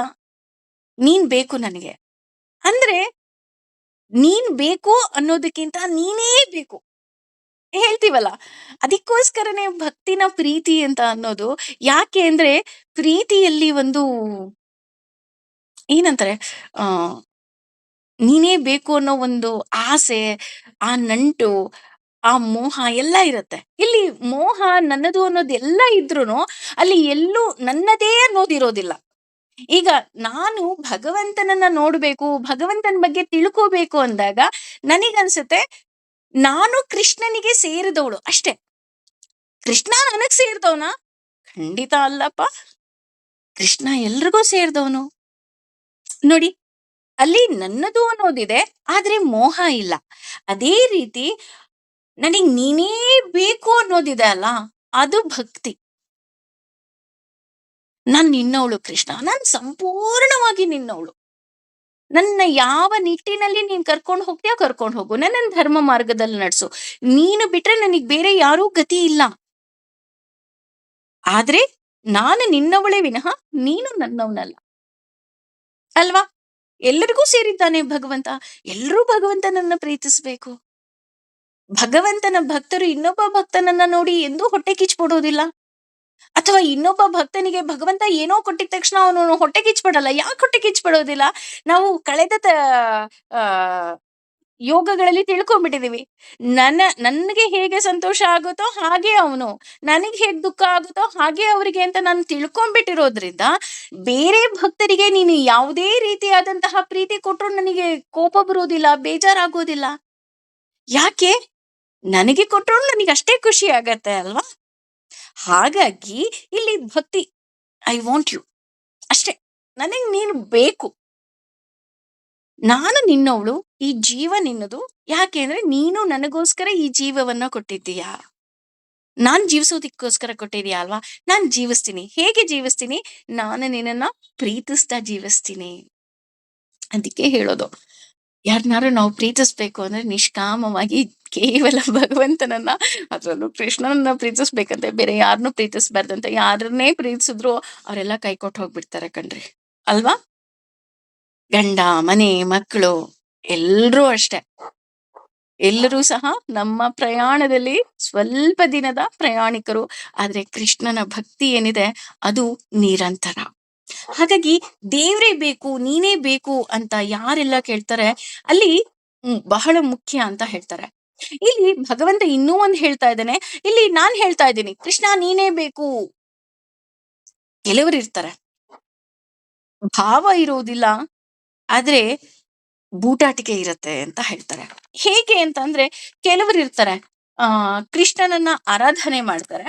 ಹೇಗೆ ಆರಾಧನೆ ಮಾಡ್ತಾರೆ ಅಂತ ಅಂದ್ರೆ, ಪಾಪ ಬಸ್ಸಲ್ಲಿ ಹೋದ್ರು ಟಿಕೆಟ್ ಬುಕ್ ಮಾಡಿಸ್ಕೊಂಡು ಹೋಗ್ತಾರೆ, ಟ್ರೈನಲ್ಲಿ ಹೋದ್ರು ಟಿಕೆಟ್ ಬುಕ್ ಮಾಡಿಸ್ಕೊಳ್ತಾರೆ, ಅವ್ರನ್ನ ಮಲಗಿಸ್ಕೊಳ್ತಾರೆ, ಊಟ ಮಾಡ್ಬೇಕಾರೆಲ್ಲ ಪಕ್ಕದಲ್ಲಿ ಕೂರಿಸ್ಕೊಳ್ತಾರೆ. ವಿಗ್ರಹ ರೂಪದಲ್ಲಿ ಆರಾಧನೆ ಮಾಡಿದ್ದು ಮಾಡಿದೆ. ಅದು ತಪ್ಪಾ? ಅದು ತಪ್ಪು ಅಂತ ಇಲ್ಲಿ ಹೇಳ್ತಾ ಇಲ್ಲ. ಆದ್ರೆ ನಿನ್ನ ಮನಸ್ಸಿನಲ್ಲಿ ನೀನೇ ಎಲ್ಲ ಅನ್ನೋದು ಬಂದಿಲ್ಲ ಅಂತ ಅಂದ್ರೆ, ಈಗ ನೀನು ಬೇರೆ ಏನೆಲ್ಲ ಮಾಡ್ತಿದ್ಯಾ ಅದು ಕೇವಲ ಬೂಟಾಟಿಕೆ ಆಗ್ತಾ ಹೋಗತ್ತೆ. ನಾನು ಜಪಮಣಿಯನ್ನ ಹಿಡಿದು ನಾನು ಇಷ್ಟೇ ಜಪ ಮಾಡ್ತೀನಿ, ಆಗಷ್ಟೇ ಕೃಷ್ಣ ನನ್ನನ್ನ ಪ್ರೀತಿಸ್ತಾನೆ ಅಂತ ಅಂದ್ರೆ, ನೀನು ಅಷ್ಟೊಂದು ಪ್ರೀತಿಸ್ತೀಯ ಅಂದ್ರೆ ವೈ ಆರ್ ಕೌಂಟಿಂಗ್? ಕೌಂಟ್ ಮಾಡ್ಬೇಡ. ಯಾಕೆ? ಅವನು ಅಸಂಖ್ಯೇಯ ಅಂತ ನಾವು ವಿಷ್ಣು ಸಹಸ್ರನಾಮದಲ್ಲಿ ತಿಳ್ಕೊಂಡ್ಬಿಟ್ಟಿದೀವಿ. ನೀನು ಅವನನ್ನ ಕೌಂಟ್ ಮಾಡ್ಬೇಕಾ? ಇಲ್ಲ. ಸಮಯ ಸಿಕ್ಕಾಗೆಲ್ಲ, ಉಸಿರು ಇದ್ದಾಗ್ಲೆಲ್ಲ ನಿನಗೆ ಮಾಡ್ಬೇಕಾ? ನಿರಂತರ. No counting. ಇಲ್ಲಿ ದೇವರು ಬಹಳ ಮುಖ್ಯ ಆಗೋದು ಹೊರಗಿನಿಂದ ಅಲ್ಲ, ಒಳಗಿನಿಂದ.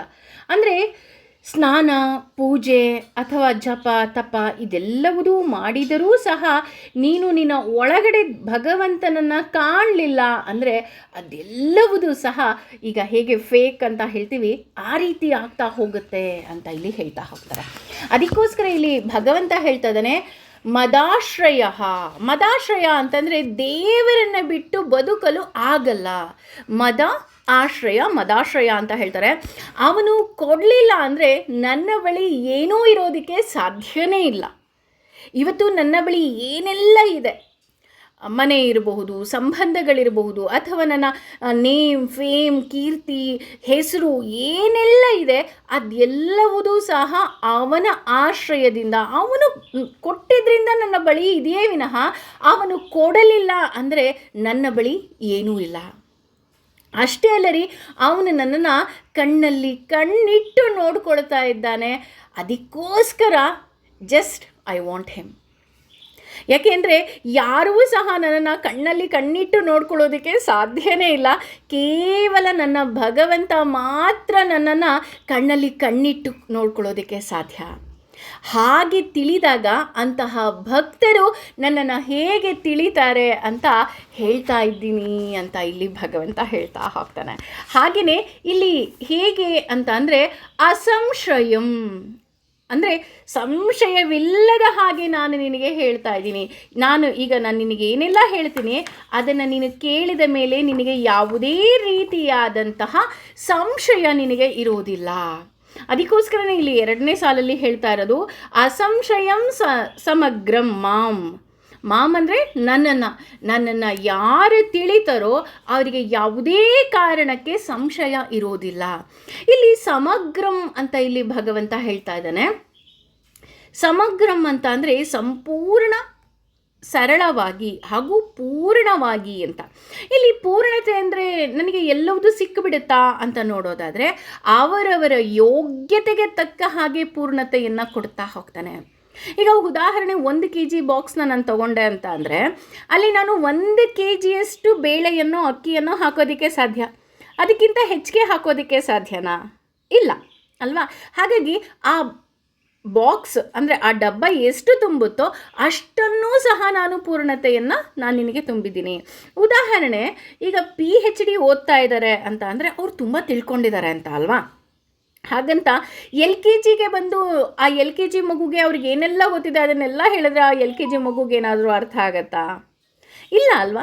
ಹಾಗಾಗಿ ಇಲ್ಲಿ ಪೂರ್ಣತೆ ಅನ್ನೋದು ಏನಿದೆ ಅವರವರ ಯೋಗ್ಯತೆಗೆ ತಕ್ಕ ಹಾಗೆ ಇಲ್ಲಿ ಏನು ಮಾಡ್ತಾ ಹೋಗ್ತಾನೆ ಭಗವಂತ, ಪೂರ್ಣತೆಯನ್ನು ಕೊಡ್ತಾ ಹೋಗ್ತಾನೆ. ಹಾಗಾಗಿ ಇಲ್ಲಿ ಹೇಳ್ತಾ ಇದ್ದಾನೆ ಭಗವಂತ, ಅಸಂಶಯಂ ಸಂಗ್ರಹಂ ಮಾಂ ಯಥಾ ಜ್ಞಾನಸಿ ಚಕ್ಷುಣು. ಅಂದರೆ ಇಲ್ಲಿ ಕ್ಷುಣು ಅಂದರೆ ಗಮನ ಕೊಟ್ಟು ಕೇಳು. ಯಾಕೆ ಇಲ್ಲಿ ಭಗವಂತ ಅರ್ಜುನನಿಗೆ ಗಮನ ಕೊಟ್ಟು ನೀನು ಕೇಳು ಅಂತ ಇದ್ದಾನೆ ಅಂದರೆ ಇಲ್ಲಿ ಪೂರ್ಣತೆ ಅನ್ನೋದು ಅವರವರ ಯೋಗ್ಯತೆಗೆ ತಕ್ಕ ಹಾಗೆ, ಅವರವರ ಜ್ಞಾನಕ್ಕೆ ತಕ್ಕ ಹಾಗೆ. ಹಾಗೂ ನಮಗೆಲ್ಲ ಈಗ ಗೊತ್ತಾಗೋಗಿದೆ, ನಮಗೆ ಪೂರ್ವ ಜನ್ಮದಿಂದ ನಾವು ಏನು ತಗೊಂಡು ಬಂದಿದ್ದೀವಿ ಅದರ ಆಧಾರದ ಮೇಲೆ ನಮಗೆ ಈ ಜನ್ಮದಲ್ಲಿ ದೊರಕ್ತಾ ಹೋಗುತ್ತೆ ಅಂತ. ಹಾಗಾಗಿ ಇಲ್ಲಿ ಶೃಣು ಅಂತ ಹೇಳ್ತದೆ, ಅಂದರೆ ಗಮನ ಕೊಡು, ನಾನೇನು ಹೇಳ್ತಾ ಇದ್ದೀನಿ ಸ್ವಲ್ಪ ಕೇಳ್ತೀಯಾ ಅಂತ ನಾವು ಹೇಳ್ತೀವಿ ಅಲ್ವಾ? ಆ ರೀತಿಯಲ್ಲಿ ಕೃಷ್ಣ ಅರ್ಜುನನಿಗೆ ಹೇಳ್ತಾ ಇದ್ದಾನೆ, ಗಮನ ಕೊಡು. ಯಾವುದಕ್ಕೆ ಗಮನ ಕೊಡಬೇಕಪ್ಪ ಅಂತ ಅಂದರೆ 2ನೇ ಸಾಲಲ್ಲಿ, ಅಂದರೆ 2ನೇ ಶ್ಲೋಕದಲ್ಲಿ ಹೇಳ್ತಾ ಇದ್ದಾನೆ ಭಗವಂತ, ಜ್ಞಾನಂ ಇಂದ್ರಿಯ ಗೋಚರ ಜ್ಞಾನವನ್ನು ತೇ ನಿನಗೆ, ಅಹಂ ನಾನು, ಸ ಜೊತೆಗೆ, ವಿಜ್ಞಾನಂ ಆಧ್ಯಾತ್ಮಿಕ ಜ್ಞಾನದ, ಇದಂ ಈ, ವಕ್ಷಾಮಿ ವಿಚಾರಿಸುತ್ತೇನೆ, ಅಶೇಷಣತಃ ಅಂದರೆ ಪೂರ್ಣವಾಗಿ, ಯತ್ ಯಾವುದನ್ನು, ಜ್ಞಾತ್ವಾ ತಿಳಿದು, ನ ಇಲ್ಲ, ಸಹ ಈ ಪ್ರಪಂಚದಲ್ಲಿ, ಭೂಯಃ ಮತ್ತೆ, ಅಸ್ಮಾತ್ ವಿನೋದವನ್ನು ಹೆಚ್ಚಿಸಿ, ಜ್ಞಾತ್ವಾ ಜ್ಞಾತ್ವಾ ಯಂ ಅಂದರೆ ತಿಳಿದುಕೊಳ್ಳಬೇಕಾದುದು, ಅವಶಿಷ್ಯತೆ ಉಳಿಯುತ್ತದೆ. ಅಂದರೆ ಇಲ್ಲಿ ಮತ್ತೆ ಅರ್ಜುನ ಅಂತಲೇ ಪ್ರೊನೌನ್ಸ್ ಮಾಡ್ತಾ ಇದ್ದಾನೆ ಭಗವಂತ. ನೋಡು ಅರ್ಜುನ, ನಿನಗೆ ನಾನು ವಿಜ್ಞಾನ ಸಹಿತವಾದ ಜ್ಞಾನವನ್ನು ನಾನು ನಿನಗೆ ನೀಡ್ತಾ ಇದ್ದೀನಿ. ಅದು ಹೇಗೆ? ಅಶೇಷತಃ, ಇನ್ನು ನಿನಗೆ ಯಾವುದೇ ರೀತಿಯಾದಂತಹ ಸಂಶಯ ಉಳಿಯೋದಕ್ಕೆ ಸಾಧ್ಯವೇ ಇಲ್ಲ. ಇಲ್ಲಿ ಯಾಕೆ ಭಗವಂತ ವಿಜ್ಞಾನ ಸಹಿತ ಅಂತ ಹೇಳ್ತಾ ಇದ್ದಾನಪ್ಪ ಅಂತ ನೋಡೋದಾದರೆ, ವಿಜ್ಞಾನದಿಂದ ಅಂದರೆ ವಿಜ್ಞಾನ ಸಹಿತವಾದ ಜ್ಞಾನ. ಈಗ ಜ್ಞಾನಕ್ಕೂ ವಿಜ್ಞಾನಕ್ಕೂ ಏನಪ್ಪ ವ್ಯತ್ಯಾಸ ಅಂತ ನಾವೇನಾದರೂ ನೋಡೋದಾದರೆ, ಜ್ಞಾನ ಅಂತಂದರೆ ಈಗ ನಾನು ಒಂದು ಪೇಪರ್ನ ತೊಗೊತೀನಿ, ಡೈಲಿ ನ್ಯೂಸ್ ಪೇಪರ್ ಬರುತ್ತಲ್ಲ, ನ್ಯೂಸ್ ಪೇಪರ್ ತೊಗೊಳ್ತಿದ್ದ ಹಾಗೆ ಸಮಯ ಇರೋದಿಲ್ಲ. ಸಮಯ ಇಲ್ಲದೇ ಇದ್ದಾಗ ನಾನು ಏನು ಮಾಡ್ತೀನಿ, ಜಸ್ಟ್ ಹೆಡ್ಲೈನ್ಸ್ ಮಾತ್ರ ಓದ್ತೀನಿ. ಉದಾಹರಣೆ, ಲೋಕಸಭಾ ಚುನಾವಣೆ ಅಂತ ಇರುತ್ತೆ, ಅಥವಾ ನೀರಿನಲ್ಲಿ ವ್ಯತ್ಯಯ ಅಂತ ಇರುತ್ತೆ, ಇನ್ನೇನೋ ಮತ್ತೇನೋ ಏನೋ ಒಂದಿರುತ್ತೆ ಹೆಡ್ಲೈನ್ಸ್. ಆ ಹೆಡ್ಲೈನ್ ಓದ್ತಿದ್ದಂಗೆ ನನಗೇನಾಗೋಗುತ್ತೆ, ಇದ್ರ ಬಗ್ಗೆ ವಿಚಾರ ಇದೆ ಅಂತ ನನಗೆ ಗೊತ್ತಾಗುತ್ತಲ್ವ, ಅದು ಜ್ಞಾನ. ವಿಜ್ಞಾನ ಅಂದರೆ ಏನು? ಅದನ್ನು ನಾನು ಸಂಪೂರ್ಣ ಓದಿದಾಗ ನನಗೆ ತಿಳುವಳಿಕೆ ಬರ್ತಾ ಹೋಗುತ್ತೆ. ಅಂದರೆ ಉದಾಹರಣೆ, ಯಾರು, ಹೇಗೆ, ಎಲ್ಲಿ ಎಲ್ಲವುದೂ ಸಹ ಏನಾಗ್ತಾ ಹೋಗುತ್ತೆ, ಇನ್ ಡೀಟೇಲ್ ನಾನು ತಿಳ್ಕೊಳ್ತಾ ಹೋಗ್ತೀನಲ್ಲ, ಅದು ವಿಜ್ಞಾನ. ಅಷ್ಟೇ ಅಲ್ಲದೆ ಇಲ್ಲಿ ಜ್ಞಾನ ವಿಜ್ಞಾನಕ್ಕೆ ಇನ್ನೂ ಹಲವಾರು ರೀತಿಯಾದಂತಹ ವ್ಯಾಖ್ಯಾನವನ್ನು ಕೊಡ್ತಾ ಹೋಗ್ತಾರೆ. ಜ್ಞಾನ ಅಂದರೆ ಮನುಷ್ಯ ಲೋಕದಲ್ಲಿ ನಾವೇನೆಲ್ಲ ತಿಳ್ಕೊಳ್ತಾ ಹೋಗ್ತೀವಿ ಅದು ಜ್ಞಾನ. ಅಂದರೆ ಉದಾಹರಣೆ, ಈ ಭೂಮಿಯ ಬಗ್ಗೆ ತಿಳ್ಕೊಳ್ತಾ ಹೋಗ್ತೀವಿ, ಇದೆಲ್ಲವುದೂ ಸಹ ಜ್ಞಾನ ಅಷ್ಟೆ. ನಾನು ಜ್ಞಾನವನ್ನು ಪಡೆಯೋದಕ್ಕೋಸ್ಕರ ನಾನಿಲ್ಲಿ ಬಂದಿದ್ದೀನಿ ಅಷ್ಟೆ. ಆದರೆ ವಿಜ್ಞಾನ ಅಂದರೆ ಏನಪ್ಪ ಅಂದರೆ ದೇವತೆಗಳಲ್ಲಿ ಇರುವಂತಹ ಜ್ಞಾನ. ಅಂದರೆ ದೇವತೆಗಳಿಗೆ ಗೊತ್ತು ಭಗವಂತ ಹೇಗೆ ನಮ್ಮನ್ನು ರಕ್ಷಣೆ ಮಾಡ್ತಾನೆ, ಹೇಗೆ ನಮ್ಮನ್ನು ಬಂದು ಕಾಪಾಡ್ತಾನೆ. ಇಂದ್ರನಿಗೆ ಇಂದ್ರ ಪದವಿ ಚ್ಯುತಿ ಬಂದಾಗೆಲ್ಲ ಇಂದ್ರ ಪದವಿಯನ್ನು ಮತ್ತೆ ಕೊಟ್ಟಿದ್ದಾನೆ. ಆ ರೀತಿ ದೇವತೆಗಳಲ್ಲಿ ಇರುವಂಥದ್ದು ವಿಜ್ಞಾನ ಅಂತ ಹೇಳ್ತಾರೆ. ಮನುಷ್ಯನಲ್ಲಿ ಇರೋದು ಜ್ಞಾನ, ದೇವತೆಯಲ್ಲಿ ಇರುವಂತಹ ಜ್ಞಾನ ಏನಿದೆ ಅದು ವಿಜ್ಞಾನ. ಅಂದರೆ ದೇ ನೋ ಎವ್ರಿಥಿಂಗ್. ಹಾಗೆಯೇ ಇಲ್ಲಿ ಭಗವಂತ ಅನ್ನೋದು, ಭಗವಂತ ಅಂತ ಅಂದಾಗ ಉಳಿದ ಜ್ಞಾನ ಅಂದರೆ ನಮಗೆ ಎಷ್ಟು ನಮಗೆ ಯೋಗ್ಯತೆ ಇದೆ ಅಥವಾ ನಮಗೆ ಯಾವ ರೀತಿ ನಮಗೆ ಅರ್ಹತೆ ಇದೆ ಆ ರೀತಿ ಅವನು ಕೊಡ್ತಾ ಹೋಗ್ತಾನೆ. ಇನ್ನು ವಿಜ್ಞಾನ ಅಂತ ಅಂದಾಗ ಜ್ಞಾನದ ಜೊತೆ ಅಂದರೆ ವಿಷ್ಣು ಭಕ್ತಿ ಅಂತ ಇಲ್ಲಿ ಹೇಳ್ತಾ ಹೋಗ್ತಾರೆ. ಅಂದರೆ ಭಗವಂತನ ಬಗ್ಗೆ ನಾವು ಸಂಪೂರ್ಣ ಶರಣಾದಾಗ ನಮಗೆ ಏನೆಲ್ಲ ಸಿಗ್ತಾ ಹೋಗುತ್ತೆ ಅದು ವಿಜ್ಞಾನ ಅಂತ. ಇಲ್ಲಿ ಅಶೇಷತಃ ಅಂದರೆ ಸಂಪೂರ್ಣವಾಗಿ ಹೇಳುವೆ. ಇಲ್ಲಿ ಸಂಪೂರ್ಣವಾಗಿ ಹೇಳುವೆ ಅಂತಲೂ ಹೇಳ್ತಾ ಇದ್ದೀರಾ, ಅವರವರ ಯೋಗ್ಯತೆಗೆ ತಕ್ಕ ಹಾಗೆ ಅಂತಲೂ ಹೇಳ್ತಾ ಇದ್ದೀರಾ. ಅದು ಹೇಗೆ ನೀವು ಹೇಳ್ತೀರಾ ಅಂತ ನೋಡೋದಾದರೆ, ಈಗ ಉದಾಹರಣೆ, ಒಬ್ಬ 10th ಒಬ್ಬ ರ್ಯಾಂಕ್ ಸ್ಟೂಡೆಂಟ್ ಇರ್ತಾನೆ ಅಂತ ಅಂದ್ಕೊಳ್ಳೋಣ. ಅವನಿಗೆ ನಾನು ರ್ಯಾಂಕ್ ತೊಗೊಳೋದಕ್ಕೆ ಶಾಲೆಯಲ್ಲಿ ಗುರುಗಳು ಏನು ಮಾಡ್ತಾರೆ, ಫುಲ್ ಅವನು ಎಷ್ಟು ಅವನಿಗೆ ಜ್ಞಾನವನ್ನು ತುಂಬಿಸ್ಬೋದೋ ಅಷ್ಟೂ ಜ್ಞಾನವನ್ನು ಅವನಿಗೆ ತುಂಬಿಸ್ತಾರೆ. ಹಾಗಿದ್ರೆ ಅದೇ ಲಾಸ್ಟಾ? ಹಾಗಿದ್ರೆ ಅವನು PUC ಓದೋದು ಬೇಡವಾ? ಅವನು ಗುರುಗಳು ಏನೆಲ್ಲ ಹೇಳಿದ್ರು, ಅವನು 10th ರ್ಯಾಂಕ್ ತೊಗೊಂಡ್ಬಿಟ್ಟ. ಹಾಗಿದ್ರೆ ಅವನು PUCಗೆ ಹೋಗಿ ಓದೋದು ಬೇಡವಾ? ಹಾಗಿದ್ರೆ PUCಗೆ ಹೋಗಿ ಓದ್ತಾನೆ ಅಂದರೆ 10th ಓದಿದ್ದು ಏನದು ಅಲ್ವಾ? ಹಾಗಾಗಿ ಅದಕ್ಕೆ ಹೇಳ್ತಾ ಇರೋದು, ಈಗ 10th ಏನು ಅವನಿಗೆ ಜ್ಞಾನ ಬೇಕಿತ್ತು ಅದು ಸಿಕ್ತು, PUCಗೆ ಹೋದಾಗ ಅವನಿಗೆ ಏನದು ಜ್ಞಾನ ಬೇಕಿತ್ತು ಅದು ಸಿಕ್ತು. ಹಾಗಿದ್ರೆ ಎಜುಕೇಷನ್ ಅಷ್ಟೇ ಜ್ಞಾನನ? ಇಲ್ಲ. ಹೊರಗಡೆ ಬಂದ ಮೇಲೂ ಸಹ ಅವನು ಏನು ಜೀವನವನ್ನು ಕಲಿತಾನೆ, ಜೀವನದಲ್ಲಿ ಏನೆಲ್ಲ ನೋಡ್ತಾನೆ ಅದು ನಿಜವಾದ ಜ್ಞಾನ ಆಗ್ತಾ ಹೋಗುತ್ತೆ. ಅದಕ್ಕೆ ಇಲ್ಲಿ ಹೇಳ್ತಾ ಇರೋದು, ಸಂಪೂರ್ಣ ಅನ್ನೋದು ಕೇವಲ ಆ ಸಮಯಕ್ಕೆ ತಕ್ಕ ಹಾಗೆ ಅಥವಾ ಅವರವರ ಯೋಗ್ಯತೆಗೆ ತಕ್ಕ ಹಾಗೆ. ಈಗ 1ನೇ ಕ್ಲಾಸ್ ಮಗು ಒಂದು ABCD ಬರೀತು ಅಂದರೆ ಅದು ಸಂಪೂರ್ಣ.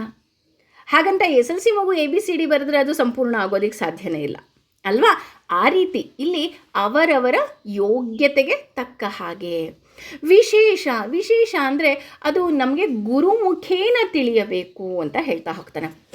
ಇಲ್ಲಿ ಯಾಕೆ ಗುರುಮುಖೇನ ಅಂತ ಹೇಳ್ತಾ ಇದ್ದಾರೆ ಅಂದರೆ, ಕೆಲವು ಶಾಸ್ತ್ರಗಳಿರ್ಬೋದು, ಕೆಲವು ಸಂಪ್ರದಾಯಗಳಿರ್ಬೋದು, ಅದು ಏನಾಗ್ತಾ ಹೋಗುತ್ತೆ ನಮಗೆ ಗುರುಮುಖೇನ ಹಾಗೂ ಸಂಪ್ರದಾಯದಲ್ಲಿ ನಾವು ತಿಳ್ಕೊಳ್ತಾ ಹೋಗ್ತೀವಿ.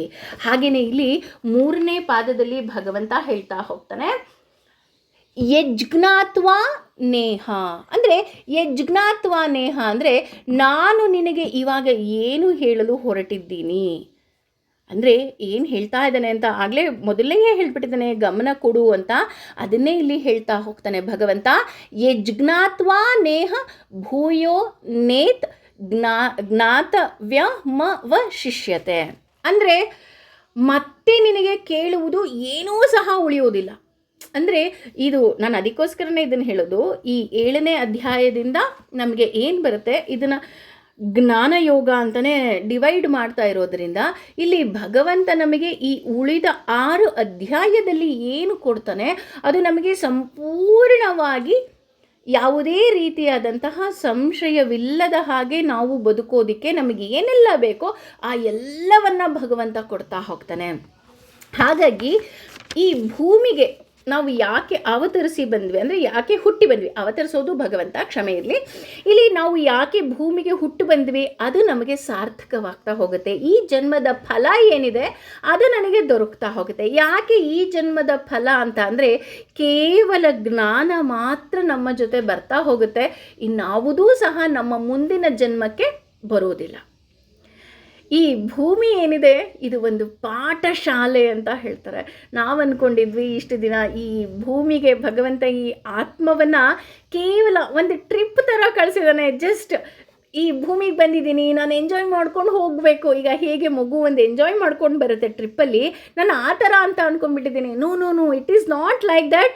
ಇದು ಏನಪ್ಪ ಅಂತಂದರೆ ನಾವು ಹೇಳ್ತೀವಲ್ಲ ಎಜುಕೇಷನಲ್ ಟೂರ್ ಅಂತ, ಆ ರೀತಿ ಈ ಭೂಮಿಗೆ ನಮ್ಮ ಆತ್ಮವನ್ನು ಭಗವಂತ ಯಾಕೆ ಕಳಿಸಿದನಪ್ಪ ಅಂತಂದರೆ ಪಾಠಶಾಲೆ ಹಾಗೆ. We come to here to learn. ಈ ಭೂಮಿಗೆ ಬರಬೇಕು, ನಾನು ಕಲ್ತ್ಕೋಬೇಕು, ನಾನು ಕಲಿತು ಈ ಆತ್ಮಕ್ಕೆ ನಾನು ಪ್ರಮೋಷನ್ ಕೊಡಬೇಕು ಅಲ್ವಾ. ನಾವು ಈಗ ತಿಳ್ಕೊಂಡ್ಬಿಟ್ಟಿದ್ದೀವಿ ನಮ್ಮ ಈ ಜ್ಞಾನ ಏನಿದೆ ಇದು ಈಗ 40% ಇದೆ, ನಾನು ಇನ್ನೊಂಚೂರು ಅದನ್ನು ಹೆಚ್ಚಿನ ಸಾಧನೆ ಮಾಡಬೇಕು, 50%ಗೆ ತೊಗೊಂಡು ಹೋಗಬೇಕು.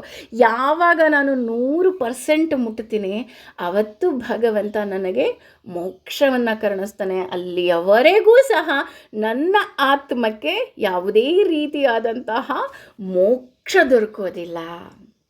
ಹಾಗಿದ್ರೆ ಭಗವದ್ಗೀತೆ ನಮಗೆ ಏನೆಲ್ಲ ಉಪಕಾರ ಮಾಡುತ್ತಲ್ವಾ ಅಂದರೆ, ನನಗೆ ಪಾಪ ಪುಣ್ಯದ ಬಗ್ಗೆ ಹೇಳ್ತಾ ಹೋಗುತ್ತೆ. ಹಾಗೆಯೇ ಇಲ್ಲಿ ನಾನು ಈ ಭೂಮಿಯ ಮೇಲೆ ಏನೆಲ್ಲ ಬಂದಿದ್ದೀನಿ ಈ ಎಜುಕೇಷನಲ್ ಟೂರ್ ಮೇಲೆ, ಇಲ್ಲಿ ನಾನು ಏನು ಪಾಪ ಪುಣ್ಯಗಳನ್ನು ಗಳಿಸ್ಕೊತೀನಿ ಅದೇ ನಂಬರ್. ಇದು ಯಾವಾಗ ನನಗೆ ಯೂಸ್ ಆಗುತ್ತೆ ಅಂದರೆ, ನಾನು ಹೇಳಿದ ಹಾಗೆ ಮತ್ತೆ ನನ್ನ ಆತ್ಮ ಮುಂದಿನ ಜನ್ಮಕ್ಕೆ ಹೋದಾಗ ಅದು ಅನುಕೂಲ ಆಗ್ತಾ ಹೋಗುತ್ತೆ. ಜ್ಞಾನ ಅಷ್ಟು ಬೇಗ ಸಿಕ್ಕುತ್ತಾ ಅಂತ ನೋಡೋದಾದರೆ ಭಗವಂತ ಹೇಳ್ತಾ ಇದ್ದಾನೆ, ಇಲ್ಲ ರೀ, ಜ್ಞಾನ ಅಷ್ಟು ಬೇಗ ಸಿಕ್ಕೋದಿಲ್ಲ. ನೋಡಿ ಅವನು ಹೇಗಪ್ಪ ಅಂತ ಅಂದರೆ, ಕಡ್ಡಿ ತುಂಡಾದ ಹಾಗೆ ನಮಗೆ, ಈಗ ಕೆಲವರು ಕಡ್ಡಿ ತುಂಡಾದಂಗೆ ಮಾತಾಡಿದಾಗ ನಮಗೆ ಬೇಜಾರಾಗತ್ತೆ ಅಲ್ವಾ. ಆದರೆ ಇಲ್ಲಿ ಭಗವಂತನೂ ಹಾಗೆ ಕಡ್ಡಿ ತುಂಡಾದ ಹಾಗೆ ಮಾತಾಡ್ತಿದ್ದಾನೆ, ಆದರೆ ನಮಗಿಲ್ಲಿ ಬೇಜಾರಾಗ್ತಾ ಇಲ್ಲ. ಯಾಕೆ ಅಂದರೆ ಅವನು ಕಡ್ಡಿ ತುಂಡಾದ ಹಾಗೆ ಮಾತನಾಡಿದರೂ ಸಹ ನಮಗೆ ಅದರ ಹಿಂದೆ ಜ್ಞಾನವನ್ನು ಕರುಣಿಸ್ತಾ ಇದ್ದಾನೆ. ಅಂದರೆ ಈಗ ನಾನು ಭಗವದ್ಗೀತೆಯಲ್ಲಿ ಏನೆಲ್ಲ ಉಪಕಾರ ಮಾಡುತ್ತೆ ಅಂತ ನಾನು ತಿಳ್ಕೊಂಡಾಗ, ಹಾಗಿದ್ರೆ ಜ್ಞಾನ ಪಡೆಯೋದು ಸುಲಭನಾ? ಇಲ್ಲ, ಜ್ಞಾನ ಪಡೆಯೋದು ಅಷ್ಟು ಸುಲಭದ ಕೆಲಸ ಖಂಡಿತವಾಗಿಯೂ ಇಲ್ಲ ಅರ್ಜುನ ಅಂತ ಹೇಳ್ತಾ ಇದ್ದಾನೆ. ಯಾಕಪ್ಪ ಆ ರೀತಿ ಹೇಳ್ತಾ ಇದ್ದಾನೆ ಅಂತ ನೋಡೋದಾದರೆ, ಈ 3ನೇ ಶ್ಲೋಕದಲ್ಲಿ ಭಗವಂತ ಹೇಳ್ತಾ ಇದ್ದಾನೆ,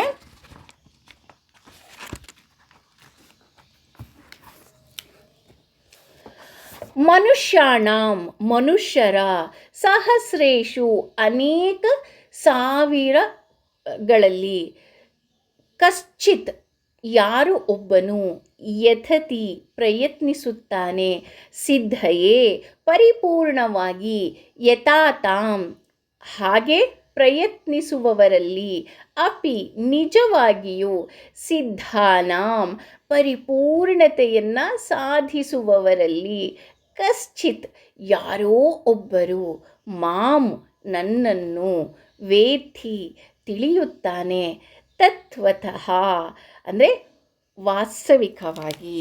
ಅಂದರೆ ಇಲ್ಲಿ ಭಗವಂತ ಏನು ಹೇಳ್ತಾ ಇದ್ದಾನಪ್ಪ ಈ 3ನೇ ಶ್ಲೋಕದಲ್ಲಿ ಅಂತ ನಾವೇನಾದರೂ ನೋಡೋದಾದರೆ, ನಮ್ಮೆಲ್ಲರಿಗೂ ಗೊತ್ತು ಈ ಭೂಮಿಯ ಮೇಲೆ ಸಾವಿರಾರು ಜನ ಯಾಕ್ರಿ, ಲಕ್ಷಾಂತರ ಜನ ಹುಡ್ತಾರೆ, ಹಾಗೆ ಕೋಟ್ಯಾಂತರ ಜೀವಿಗಳಿದೆ. ಆದರೆ ಕೋಟ್ಯಾಂತರ ಜೀವಿಗಳಿದ್ದರೂ ಸಹ ಇಲ್ಲಿ ನಮಗೆ ಕಶ್ಚಿದ್ಯಾತತಿ ಸಿದ್ಧಯೇ, ಅಂದರೆ ನಾನು ದೇವರನ್ನು ಪಡೀಬೇಕು ಅನ್ನೋ ಇಚ್ಛೆ ಎಲ್ಲರಿಗೂ ಸಹ ಸಿಗೋದಿಲ್ಲ. ಇಚ್ಛೆ ಸಿಕ್ಕಿದ್ರೂ ಸಹ ಅದು ಕೆಲವರಿಗೆ ಮಾತ್ರ ಸಿಕ್ಕುತ್ತಂತೆ. ಅಂದರೆ ನಾನು ಭಗವಂತನ ನೋಡಬೇಕು, ಭಗವಂತ ನನಗೆ ಬೇಕು ಅನ್ನೋದೇನಿದೆ ಅದು ಕೆಲವರಿಗೆ ಮಾತ್ರ ಬರುತ್ತೆ. ಈಗ ಉದಾಹರಣೆ, ಯಾವುದೋ ಒಂದು ಗ್ರೂಪ್ ಕ್ರಿಯೇಟ್ ಆಗುತ್ತೆ. ನಾನು ಭಗವಂತನ ಬಗ್ಗೆ ನೀನು ಒಂದು ಫ್ರೀ ಕ್ಲಾಸಸ್ ಮಾಡ್ತೀನಿ ಅಂತನೋ ಇನ್ನೊಂದೋ ಮತ್ತೊಂದೋ ಏನೋ ಗ್ರೂಪ್ ಕ್ರಿಯೇಟ್ ಆದ ತಕ್ಷಣ ಏನು ಮಾಡ್ತಾರೆ, ಎಲ್ಲರೂ ಅಡ್ಮಿಷನ್ ಆಗ್ತಾರೆ.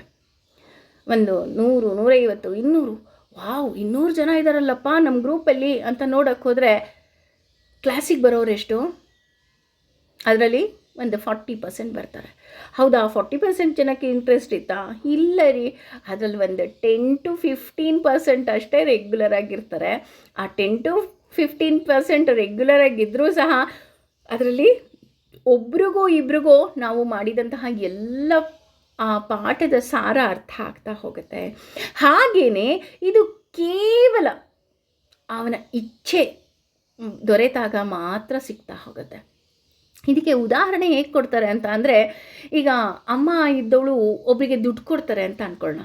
ಎಲ್ಲರೂ ಕರೀತಾರೆ, ಕರೆದ್ಬಿಟ್ಟು ದುಡ್ಡು ಕೊಡ್ತಾರೆ. ದುಡ್ಡು ಕೊಟ್ಬಿಟ್ಟು ಹೋಗಿ ನಿಮಗೇನು ಬೇಕೋ ಅದು ಪರ್ಚೇಸ್ ಮಾಡ್ಕೊಂಬನ್ನಿ ಅಂತ ಅಂದರೆ, ಸಾಮಾನ್ಯವಾಗಿ ಮಕ್ಕಳೇನು ಮಾಡ್ತಾರೆ, ಹೋಗ್ಬಿಟ್ಟು ತಿನ್ನುವಂತಹ ತಿಂಡಿಗಳು, ಅಂದರೆ ಏನೋ ಒಂದು ಚಾಟ್ನ ತಿನ್ನುವಂತಹ ಕೆಲಸವನ್ನು ಮಾಡ್ತಾರೆ, ಅಥವಾ ಬಟ್ಟೆ ಅಂಗಡಿಗೆ ಹೋಗಿ ಅವ್ರಿಗೆ ಇಷ್ಟವಾದಂತಹ ಬಟ್ಟೆಗಳನ್ನು ಖರೀದಿ ಮಾಡ್ತಾರೆ. ಈ ರೀತಿ ದುಡ್ಡನ್ನ ಹಾಳು ಮಾಡ್ತಾರೆ.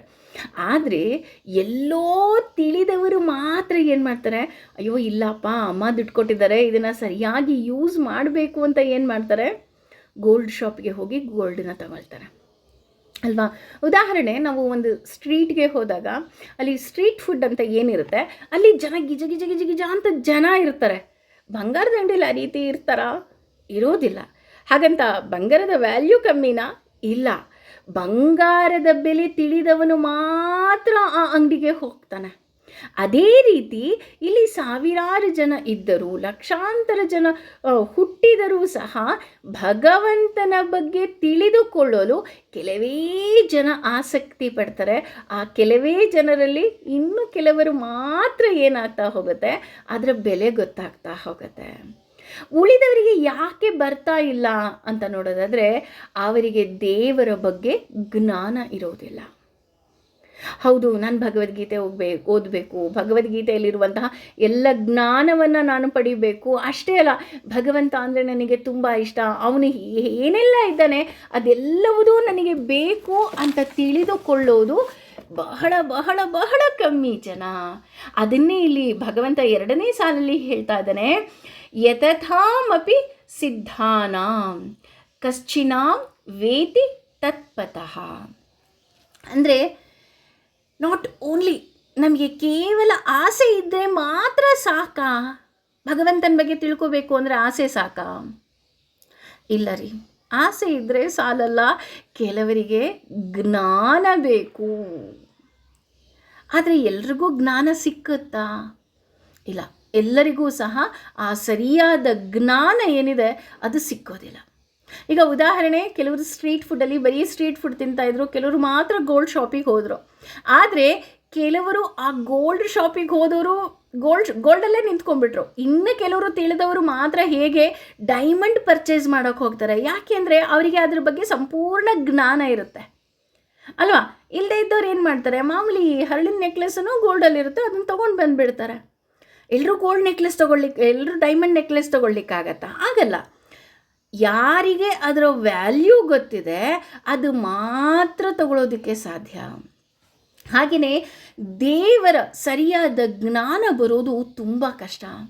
ದೇವರ ಬಗ್ಗೆ ಎಲ್ಲರೂ ಹೇಳ್ತಾರೆ, ಆದರೆ ದೇವರ ಬಗ್ಗೆ ಸರಿಯಾಗಿ ಹೇಳುವವರು ಬಹಳ ಕಮ್ಮಿ. ಯಾಕೆ ಇಲ್ಲಿ ದೇವರ ಬಗ್ಗೆ ಹೇಳೋರು ಸರಿಯಾಗಿ ಕಮ್ಮಿ ಅಂತ ಹೇಳ್ತಿದ್ದಾರೆ ಅಂದರೆ, ದೇವ್ರ ಬಗ್ಗೆ ಸಾಕಷ್ಟು ಜನ ಹೇಳಬಹುದು, ಆದರೆ ಭಗವಂತನನ್ನು ಹೀಗೇ ನೋಡಬೇಕು, ಇದೇ ಸರಿಯಾದ ಮಾರ್ಗ. ಸಾಮಾನ್ಯವಾಗಿ ಇಲ್ಲಿ ಏನಾಗ್ತಾ ಹೋಗುತ್ತೆ, ದೇವರು ಅಂದ ತಕ್ಷಣ ಪೂಜೆ, ಆಡಂಬರ, ಯಜ್ಞ, ಈ ಪೂಜೆ ಮಾಡಿಸ್ಬೇಕು, ಈ ಹೋಮ ಮಾಡಿಸ್ಬೇಕು, ಈ ರೀತಿಯಾದಂತಹ ಸಂಪ್ರದಾಯಗಳೇ ಬೆಳೆದು ಬಂದಿದೆಯೇ ವಿನಃ ಭಗವಂತನನ್ನು ನಿನ್ನಲ್ಲಿ ನೀನು ಕಾಣು ಅನ್ನುವಂತಹ ಸರಿಯಾದ ಮಾರ್ಗ ತಿಳಿಸುವವರು ಬಹಳ ಕಮ್ಮಿ. ಹಾಗಿದ್ರೆ ನಾನೀಗ ಭಗವದ್ಗೀತೆ ಓದ್ತಾ ಇದ್ದೀನಿ, ಹಾಗಿದ್ರೆ ಬರೀ ಓದಿದ್ರೆ ಸಾಕಾ ಅಥವಾ ಬರೀ ಕೇಳಿದ್ರೆ ಸಾಕಾ? ಈಗ ನಾನು ಕೇಳ್ತಾ ಇದ್ದೀನಲ್ಲ, ನನಗೆ ಅನುಗ್ರಹ ಸಿಕ್ಬಿಡುತ್ತಾ? ಅಥವಾ ನಾನು ಓದ್ತಾ ಇದ್ದೀನಲ್ಲ, ಅನುಗ್ರಹ ಸಿಕ್ಬಿಡುತ್ತಾ ಅಂತ ನಾವೇನಾದರೂ ನೋಡೋದಾದರೆ ಇಲ್ಲ ಅಂತ ಹೇಳ್ತಾ ಇದ್ದಾನೆ ಭಗವಂತ. ಯಾಕೆ ಅಂತ ಅಂದರೆ, ನಾನು ಭಗವದ್ಗೀತೆ ಕೇಳಿದ್ರು ಅಥವಾ ಭಾಗವತ ಕೇಳಿದ್ರು, ಭಗವಂತನ ಬಗ್ಗೆ ಕೇಳಿದ್ರೂ ಸಹ ಇದೆಲ್ಲವುದೂ ಸಹ ಯಾವಾಗ ಸಾಧ್ಯ ಆಗುತ್ತಪ್ಪ ಭಗವಂತನ ಬಗ್ಗೆ ಸರಿಯಾಗಿ ತಿಳ್ಕೊಳ್ಳೋದಕ್ಕೆ ಅಂದರೆ, ನಾನು 2 ಎಕ್ಸಾಮಲ್ಲಿ ಪಾಸಾಗಬೇಕು. ಯಾವುದಪ್ಪ ಆ ಎಕ್ಸಾಮ್ ಅಂತ ನೋಡೋದಾದರೆ, ಮೊದಲನೇದು ದೇವರ ಅನುಗ್ರಹ ಬೇಕು. ವಿತೌಟ್ ಹಿಸ್ ಅನುಗ್ರಹ ನಾನು ಏನನ್ನೂ ಮಾಡೋದಕ್ಕೆ ಸಾಧ್ಯನೇ ಇಲ್ಲ. ಭಗವಂತನ ಅನುಗ್ರಹ ಇದ್ದಾಗ ಮಾತ್ರ ನಾನು ಭಗವಂತನ ಬಗ್ಗೆ ತಿಳ್ಕೊಳ್ಳೋದಕ್ಕೆ ಸಾಧ್ಯ. ಹಾಗಿದ್ರೆ ಎರಡನೇದು ಅದಕ್ಕೆ ನಾನು ಯಾವುದೇ ರೀತಿಯಾದಂಥ, ಯಾರು ದುರಾಚಾರಿಯಾಗಿರ್ತಾರೆ ಅವರಿಗೆ ಅರ್ಥ ಆಗೋದಿಲ್ಲ. ಕಂಸನ ಮುಂದೆ ಭಗವಂತ ಇದ್ದ, ಹಿರಣ್ಯಕಶಿಪುವಿನ ಮುಂದೆ ಭಗವಂತ ಇದ್ದ, ಅವರಿಗೆಲ್ಲ ಭಗವಂತ ಅರ್ಥ ಆಗಲೇ ಇಲ್ಲ ಅಲ್ವಾ? ಯಾಕೆ ಅರ್ಥ ಆಗಲಿಲ್ಲ? ಅವರಿಗೆ ಆಚಾರ ಇರಲಿಲ್ಲ, ಅವರು ದುರಾಚಾರಿಗಳಾಗಿದ್ದರು. ಹಾಗಾಗಿ ಭಗವಂತ ಅವರ ಮುಂದೆ ಇದ್ದರೂ ಸಹ ಭಗವಂತನ ಬಗ್ಗೆ ತಿಳ್ಕೊಳ್ಳೋದಿಕ್ಕೆ ಅವರಿಗೆ ಆಗಲಿಲ್ಲ. ಹಾಗಾಗಿ ಅದಕ್ಕೆ ಹೇಳೋದು ರೀ, ಆಚಾರ ಪ್ರಥಮೋ ಧರ್ಮ. ಆಚಾರ ಅನ್ನೋದೇನಿದೆ ಅದು ಪ್ರಥಮ ಧರ್ಮವಾಗಿ ಇರಬೇಕು. ನಾನು ಸದಾಚಾರಿಯಾಗಿರಬೇಕು, ದುರಾಚಾರಿಯಾಗಿರಬಾರ್ದು. ಅಷ್ಟೇ ಅಲ್ಲ, ಈ ನನ್ನ ಮನಸ್ಸು ಏನಿದೆ, ಈ ಮನಸ್ಸನ್ನು ನಾನು ಹಿಡ್ಕೊಂಡು ಬಂದಿದ್ದೀನಲ್ಲ, ಈ ಮನಸ್ಸು ಕೇವಲ ಹಿಡ್ಕೊಂಬರೋದಷ್ಟೇ ಅಲ್ಲ, ಅದನ್ನು ನಾನು ಶುದ್ಧವಾಗಿ ಇಟ್ಕೋಬೇಕು. ಹೇಗೆ ಶುದ್ಧವಾಗಿ ಇಟ್ಕೋಬೇಕಪ್ಪ ಅಂದರೆ, ಈ ಕಾಮ, ಕ್ರೋಧ, ಕೋಪ ಇದೆಲ್ಲ ಹೇಗೆ ಅಂದರೆ ಮಡಿಕೆಗೆ ಅಂಟಿದ ಕೊಳಕಿದ್ದ ಹಾಗೆ ಅಂತ ಹೇಳ್ತಾರೆ. ಯಾಕೆ ಈ ಕಾಮ, ಕ್ರೋಧ, ಮೋಹ, ಕೋಪ ಇದನ್ನೆಲ್ಲ ಮಡಿಕೆಗೆ ಅಂಟಿದ ಕೊಳೆ ಇದ್ದ ಹಾಗೆ ಹೇಳ್ತಾರೆ ಅಂತ ಹೇಳಿದ್ರೆ, ಈ ಮನಸ್ಸು ಶುದ್ಧವಾಗಿದ್ದಾಗ ಮಾತ್ರ ನಾನು ಭಗವಂತ ಅನ್ನುವಂತಹ ಹಾಲನ್ನು ಹಾಕಿದಾಗ ಅದು ಶುಚಿಯಾಗಿರುತ್ತೆ ಅಲ್ವಾ? ನನ್ನ ಮನಸ್ಸು ಶುದ್ಧವಾಗಿತ್ತಾ? ಇವತ್ತು ನನ್ನ ಮನಸ್ಸಿನಲ್ಲಿ ಶುದ್ಧವಾದ ಮಡಿಕೆ ಅಂದರೆ ಮನಸ್ಸನ್ನು ನಾನು ಇದ್ಯಾವುದು ಕಾಮ, ಕ್ರೋಧ, ಮೋಹ, ಮದ, ಮಾತ್ಸರ್ಯ ಇದ್ಯಾವುದೂ ಇಟ್ಕೊಂಡಿಲ್ಲ, ನನಗೆ ಯಾರ ಮೇಲೂ ಕೋಪ ಇಲ್ಲ, ನಾನು ದುರಾಚಾರಿಯಾಗಿಲ್ಲ, ಈ ರೀತಿ ಆಗದೇ ಇದ್ದು ನನ್ನ ಈ ಮನಸ್ಸು ಶುಚಿಯಾಗಿರುವಂತಹ ಮಡಿಕೆಯಾಗಿದ್ದಾಗ ನನಗೆ ಭಗವಂತ ಅನ್ನುವ ಹಾಲು ಹಾಕಿದಾಗ ಅಥವಾ ಭಕ್ತಿಯನ್ನು ಹಾಲು ಹಾಕಿದಾಗ ಅದು ಚೆನ್ನಾಗಿರುತ್ತೆ. ಇದೆಲ್ಲ ಕೊಳೆ ಅಂಟಿದಾಗ ಏನಾಗ್ತಾ ಹೋಗುತ್ತೆ? ಅಶುದ್ಧವಾದ ಮಡಿಕೆಗೆ ಹಾಲು ಹಾಕಿದಾಗ ಹಾಲು ಹೇಗೆ ಒಡೆದು ಹೋಗುತ್ತೆ, ಹಾಗೆ ನೀನು ಸದಾಚಾರಿಯಾಗಿಲ್ಲ ಅಂತ ಅಂದರೆ ನೀನು ಭಕ್ತಿಯನ್ನು ಹಾಲನ್ನು ಹಾಕಿದ್ರೂ ಸಹ ಅಲ್ಲಿ ಅದು ಹಾಳಾಗ್ತಾ ಹೋಗುತ್ತೆ. ಎಷ್ಟು ವಿಶಾಲವಾದಂತಹ ಜ್ಞಾನವನ್ನು ಭಗವಂತ ನಮಗೆ ಕೊಡ್ತಾ ಹೋಗ್ತಾನೆ ಅಂದರೆ, 6 ಅಧ್ಯಾಯದಲ್ಲಿ ಭಗವಂತ ನಮಗೆ ನನ್ನ ಮನಸ್ಸನ್ನು ಹೇಗೆ ನಾನು ಹಿಡಿತಕ್ಕೆ ತೆಗೆದುಕೊಂಡು ಧ್ಯಾನದಲ್ಲಿ ನನ್ನ ಒಳಗಿರುವಂತಹ ಭಗವಂತನನ್ನು ನಾನು ಕಾಣಬೇಕು ಅಂತ ಹೇಳ್ತಾ ಹೋದ. ಅದೇ ರೀತಿ ಈ ಜ್ಞಾನ ವಿಜ್ಞಾನ ಯೋಗದಲ್ಲಿ ಅಂದರೆ 7ನೇ ಅಧ್ಯಾಯದಲ್ಲಿ ಭಗವಂತ ನನಗೆ ನನ್ನ ಮನಸ್ಸನ್ನು ನಾನು ಎಷ್ಟು ಶುಚಿಯಾಗಿ ಇಟ್ಕೋಬೇಕು, ಬರೀ ಮನಸ್ಸನ್ನು ಕರ್ಕೊಂಬರೋದು ಅಷ್ಟೇ ಇಂಪಾರ್ಟೆಂಟ್ ಅಲ್ಲ, ಅದನ್ನು ಶುಚಿಯಾಗಿ ಇಟ್ಕೊಳ್ಳೋದು ತುಂಬ ಇಂಪಾರ್ಟೆಂಟು. ಆಗ ಏನಾಗ್ತಾ ಹೋಗುತ್ತೆ, ನಿನಗೆ ಭಗವಂತನ ಬಗ್ಗೆ ಅರಿವು ಬರ್ತಾ ಹೋಗುತ್ತೆ. ಇಲ್ಲಿ ಭಗವಂತ ಅಂದರೆ ಯಾರು? ಕೃಷ್ಣನ ಬಗ್ಗೆ ಅರಿವು ಬರ್ತಾ ಹೋಗುತ್ತೆ. ಇಲ್ಲಿ ಯಾಕೆ ಭಗವಂತ ಇಷ್ಟೊಂದು ಒತ್ತು ಕೊಟ್ಟು ಹೇಳ್ತಾ ಇದ್ದಾನಪ್ಪ ಅಂತಂದರೆ, ಭಗವಂತ ತನ್ನ ಹಿರಿಮೆಯನ್ನು ತಾನು ಹೇಳ್ತಾ ಇದ್ದಾನೆ ಅಂದಾಗ, ಅದನ್ನು ನಾನು ಮನಸ್ಸು ಅನ್ನೋ ಮಡಿಕೆಗೆ ಹಾಕ್ಕೋಬೇಕು ಅಂದಾಗ ಆ ಮನಸ್ಸು ಶುದ್ಧವಾಗಿರಬೇಕಲ್ವ. ಹಾಲಿನವ್ರು ಬಂದು ಹಾಲು ಹಾಕಿಸ್ಕೊಳ್ಳಿ ಅಂದ ತಕ್ಷಣ ನಾವು ಎಷ್ಟು ಶುದ್ಧವಾದ ಪಾತ್ರೆಯನ್ನು ತೆಗೆದುಕೊಂಡು ಹೋಗ್ತೀವಿ, ಹಾಗೆ ಇಲ್ಲಿ ಭಗವಂತ ತನ್ನ ಹಿರಿಮೆಯನ್ನು ತಾನು ಹೇಳ್ತಾ ಇದ್ದಾನೆ ಅಂದಾಗ ನನ್ನ ಪರಿಶುದ್ಧವಾದ ಮನಸ್ಸನ್ನು ನಾನು ತೆಗೆದುಕೊಂಡು ಹೋದಾಗ ಮಾತ್ರ ಭಗವಂತ ಏನೆಲ್ಲ ಹೇಳ್ತಾ ಹೋಗ್ತಾನೆ ಅದು ನನಗೆ ಅರಿವಾಗ್ತಾ ಹೋಗುತ್ತೆ. ಇಲ್ಲದೇ ಇದ್ದರೆ ಖಂಡಿತವಾಗ್ಲೂ ಅರಿವಾಗೋದಿಲ್ಲ ಅನ್ನುವಂತಹ ಸೂಕ್ಷ್ಮ ವಿಚಾರಗಳನ್ನು ಭಗವಂತ ಈ 3 ಶ್ಲೋಕದಲ್ಲಿ ಹೇಳ್ತಾ ಹೋಗ್ತಾರೆ. ಮುಂದೆ ಇನ್ನೂ ಏನೆಲ್ಲ ಹೇಳ್ತಾ ಹೋಗ್ತಾನಪ್ಪ ಅಂತ ಕಾತರದಿಂದ ನಾನು ಸಹ ಕಾಯ್ತಾ ಇದ್ದೀನಿ. ಈಗ ಸದ್ಯಕ್ಕೆ ಈ 3 ಶ್ಲೋಕವನ್ನು ಭಗವಂತನ ಪಾದಕ್ಕೆ ಅರ್ಪಿಸೋಣ. ಸರ್ವಂ ಶ್ರೀ ಕೃಷ್ಣಾರ್ಪಣಮಸ್ತು. ಹಾಗೆ ಭಗವಂತನಿಗೆ ಕೇಳೋಣ, ಭಗವಂತ ಈ ಮನಸ್ಸು ಅನ್ನೋದನ್ನು ಹೇಗೋ ಹಿಡ್ಕೊಂಡು ಬಂದ್ಬಿಟ್ಟಿದ್ದೀನಿ, ಈ ಪಾತ್ರೆಯನ್ನು ಶುದ್ಧ ಮಾಡುವಂತಹ ಕೆಲಸವೂ ಸಹ ನಿನ್ನದೇ ತಂದೆ ಅಲ್ವಾ. ಮಧುಸೂದನ ಅಂತ ಹೇಳ್ತಾರೆ ಭಗವಂತನನ್ನು. ಆ ಮಧುಸೂದನ ಭಗವಂತ ನನ್ನಲ್ಲಿರುವಂತಹ ಮಧು ಕೈತಪ ಅಂದರೆ, ಮಧು ಅಂದರೆ ಕಾಮ, ಕೈತಪ ಅಂದರೆ ಕ್ರೋಧ, ಅದೆರಡನ್ನೂ ಅವನೇ ಓಡಿಸ್ಬೇಕು. ಯಾಕೆ ಅಂದರೆ ಅವನು ಓಡಿಸಿದಾಗ ಮಾತ್ರ ನನ್ನ ಮನಸ್ಸು ಶುದ್ಧವಾಗೋದಕ್ಕೆ ಸಾಧ್ಯ. ನೋಡಿ, ಪ್ರತಿಯೊಂದನ್ನು ನಾನು ನನ್ನ ಭಗವಂತನ ಹತ್ರನೇ ಕೇಳ್ಕೋಬೇಕು. ಅದಕ್ಕೆ ಹೇಳ್ತಾ ಇರೋದು ಇಲ್ಲಿ ಭಗವಂತನೊಬ್ಬನೇ ಕಣ್ಣಿನಲ್ಲಿ ಕಣ್ಣ ರೆಪ್ಪೆಯೋ ಹಾಗೆ ನನ್ನನ್ನು ನೋಡ್ಕೊಳ್ತಾನೆ ಅಂತ. ಎಷ್ಟು ಸುಂದರವಾದ ಸಾರ ಅಲ್ವಾ. ಇನ್ನು ಭಗವಂತನನ್ನು ಹೇಗೆಲ್ಲ ಪ್ರೀತಿಸಬಹುದು ಅಂತ ನಾವು ತಿಳ್ಕೊಳ್ತಾ ಹೋಗೋಣ. ಸರ್ವಂ ಶ್ರೀ ಕೃಷ್ಣಾರ್ಪಣಮಸ್ತು.